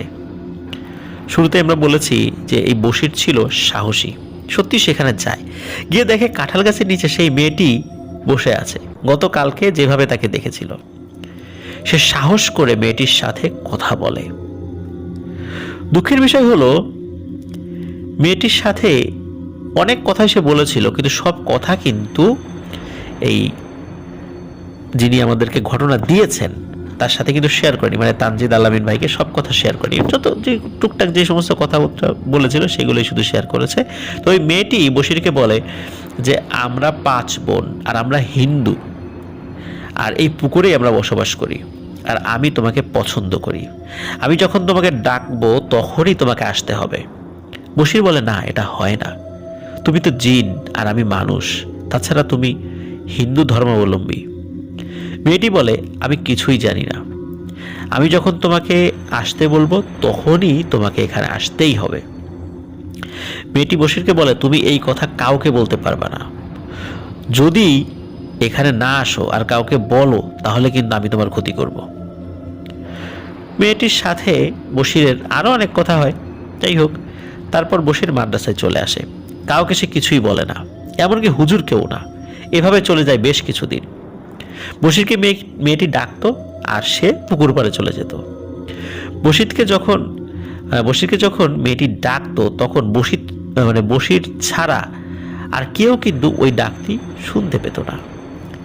এক পর্যায়ে কথা বলতে বলতে এমন একটা অবস্থার সৃষ্টি হয় যে ভয় কি জিনিস তা বশির ভুলেই যায়। সে বুঝতো যে সে জিনের সাথে কথা বলছে, তার বিপদ হতে পারে, কিন্তু সে একদম স্বাভাবিকভাবে বিষয়টি নিয়েছিল। সে দিন নাই রাত নাই যখন তখন ওই কাঁঠাল গাছের কাছে চলে যেত, আর রাতের বেলা দীর্ঘ সময় বশিরকে পাওয়া যেত না। মাঝে মাঝে তাকে খুঁজতে হুজুর লোক পাঠাতো। কয়েক ঘন্টা পরে সে আবার মাদ্রাসায় চলে আসতো। একবার বশির কৌতূহল বসে মেয়েটির হাত ধরে দেখতে চায় যে জিনের শরীর কেমন। সে মেয়েটির হাতের যে কবজি যেটা সেখানে ধরে দেখে যে তার শরীরে কোনো হাড় নেই, মানে হাড়বিহীন, একদম নরম তুলতুলে। কিন্তু বশির কোনো ভয় পায় না, কারণ বশির মেয়েটিকে মানুষের মতোই মনে করত। একবার ওই মেয়েটি বশিরকে বলে আমাদের বাড়িতে পূজা হবে, তুমি আমাকে অল্প কিছু তুলসীর পাতা এনে দাও। তো বশির বলে আচ্ছা ঠিক আছে, এনে দেব। মাদ্রাসা থেকে 5 থেকে 10 মিনিট হাঁটলেই হলো এই বশিরের ভগ্নিপতির বাড়ি। তো বশির মনে করে যে আমার বোনের বাড়িতেই তো তুলসী গাছ আছে, সেখান থেকে তো এনে দেওয়া যাবে। তো যেই ভাবা সেই কাজ, বশির তার বোনের বাড়ির দিকেই রওনা হয়। রাস্তায় যখন সে হাঁটছিল তখন তার মনে হচ্ছিল পেছনে পেছনে কে যেন আসছে। সে পেছনে ফিরে দেখে ওই যে ঝর্ণা নামের সেই মেয়েটি। তো সে হাঁটতে থাকে। একসময় সে বোনের বাড়িতে পৌঁছে যায়। বশির দেখে যে মেয়েটি বাড়ির গেটের পাশেই দাঁড়িয়ে আছে।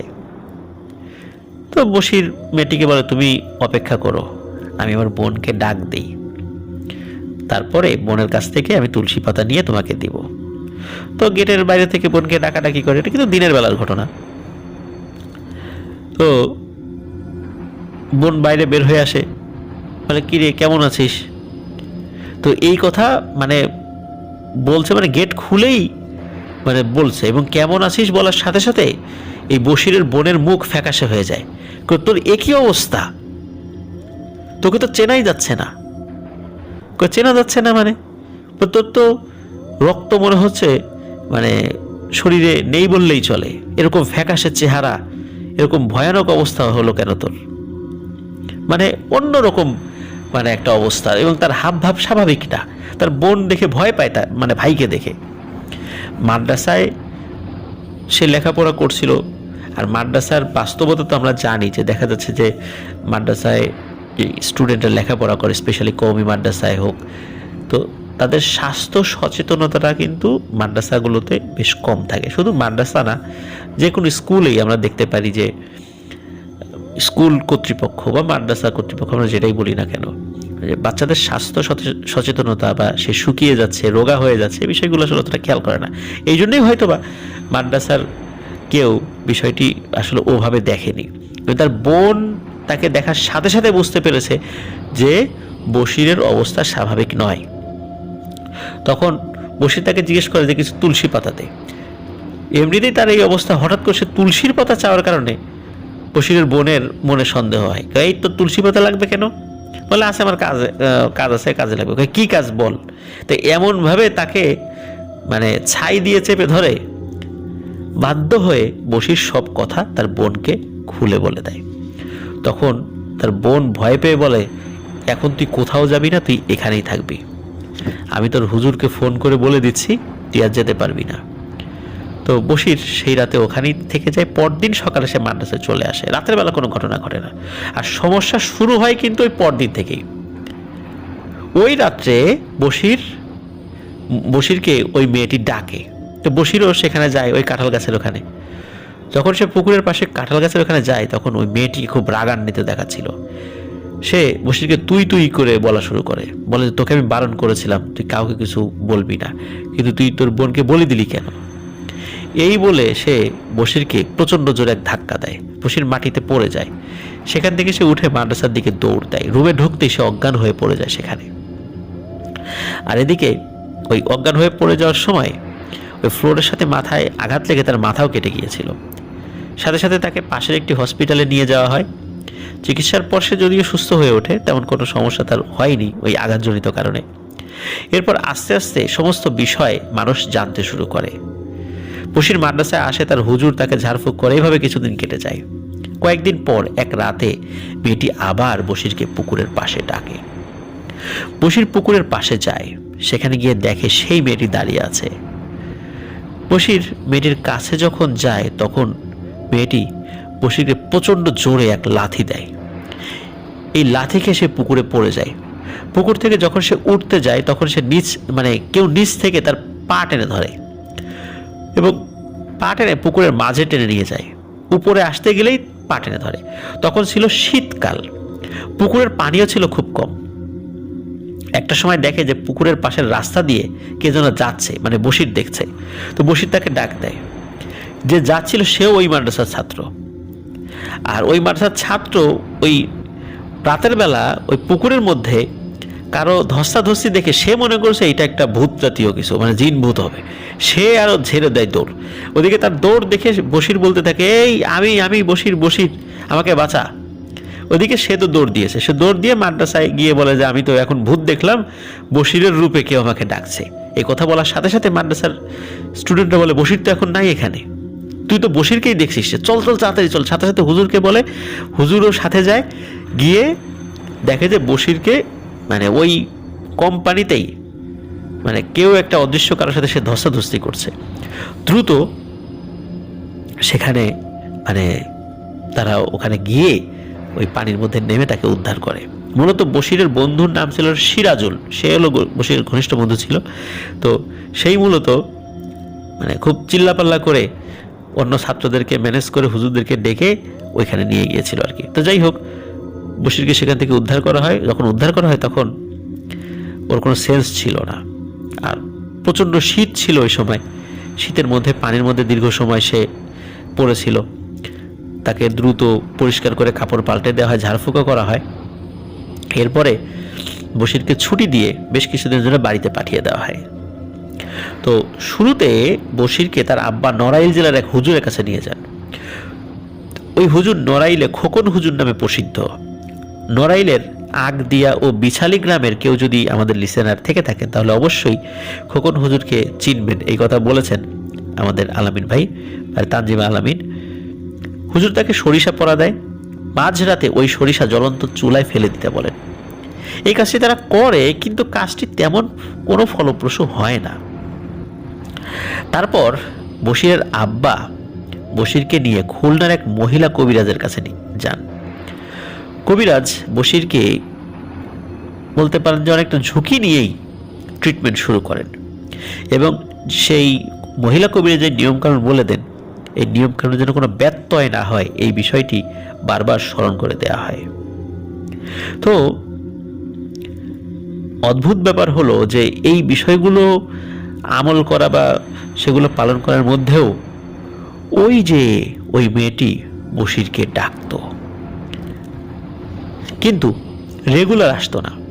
বেশিরভাগ নাকি স্বপ্নে আসতো। আস্তে আস্তে ওই মেয়েটি স্বপ্নে আসাও কমিয়ে দেয় এবং পর্যায়ক্রমে বশিরের উপর থেকে তার প্রভাবটাও চলে যায়। এখন বশির ভালো আছে, ওই বিষয়ক আর কোনো সমস্যা বশিরের সাথে হচ্ছে না। অনেক ধন্যবাদ তানজিদ আলামিন ভাইকে চমৎকার একটি ঘটনা আমাদেরকে উপহার দেওয়ার জন্য।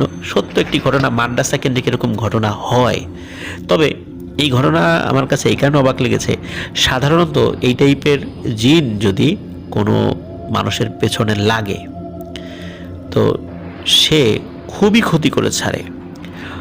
আপনারা জুনিভূতের ঘটনা জানেন যে এই জুনি যখন আলামিন ডাক্তারের কাছে আসতো, আলামিন ডাক্তার যখন সে জানতে পারে এই ঘটনা, তখন ওই জুনিভূত আলামিন ডাক্তারের কি অবস্থা করেছিল। আপনারা যারা আমাদের চ্যানেলে নতুন আছেন তারা অবশ্যই জুনিভূতের ঘটনাটি শুনবেন, আমাদের চ্যানেলেই রয়েছে। আমাদের চ্যানেলে ঢুকে ভিডিও যে অপশন আছে সেখানে আপনারা ক্লিক করার সাথে সাথে আমাদের যত ভিডিও আছে সেখানে চলে আসবে, সেখানে আপনারা জুনিভূতের ঘটনা পেয়ে যাবেন।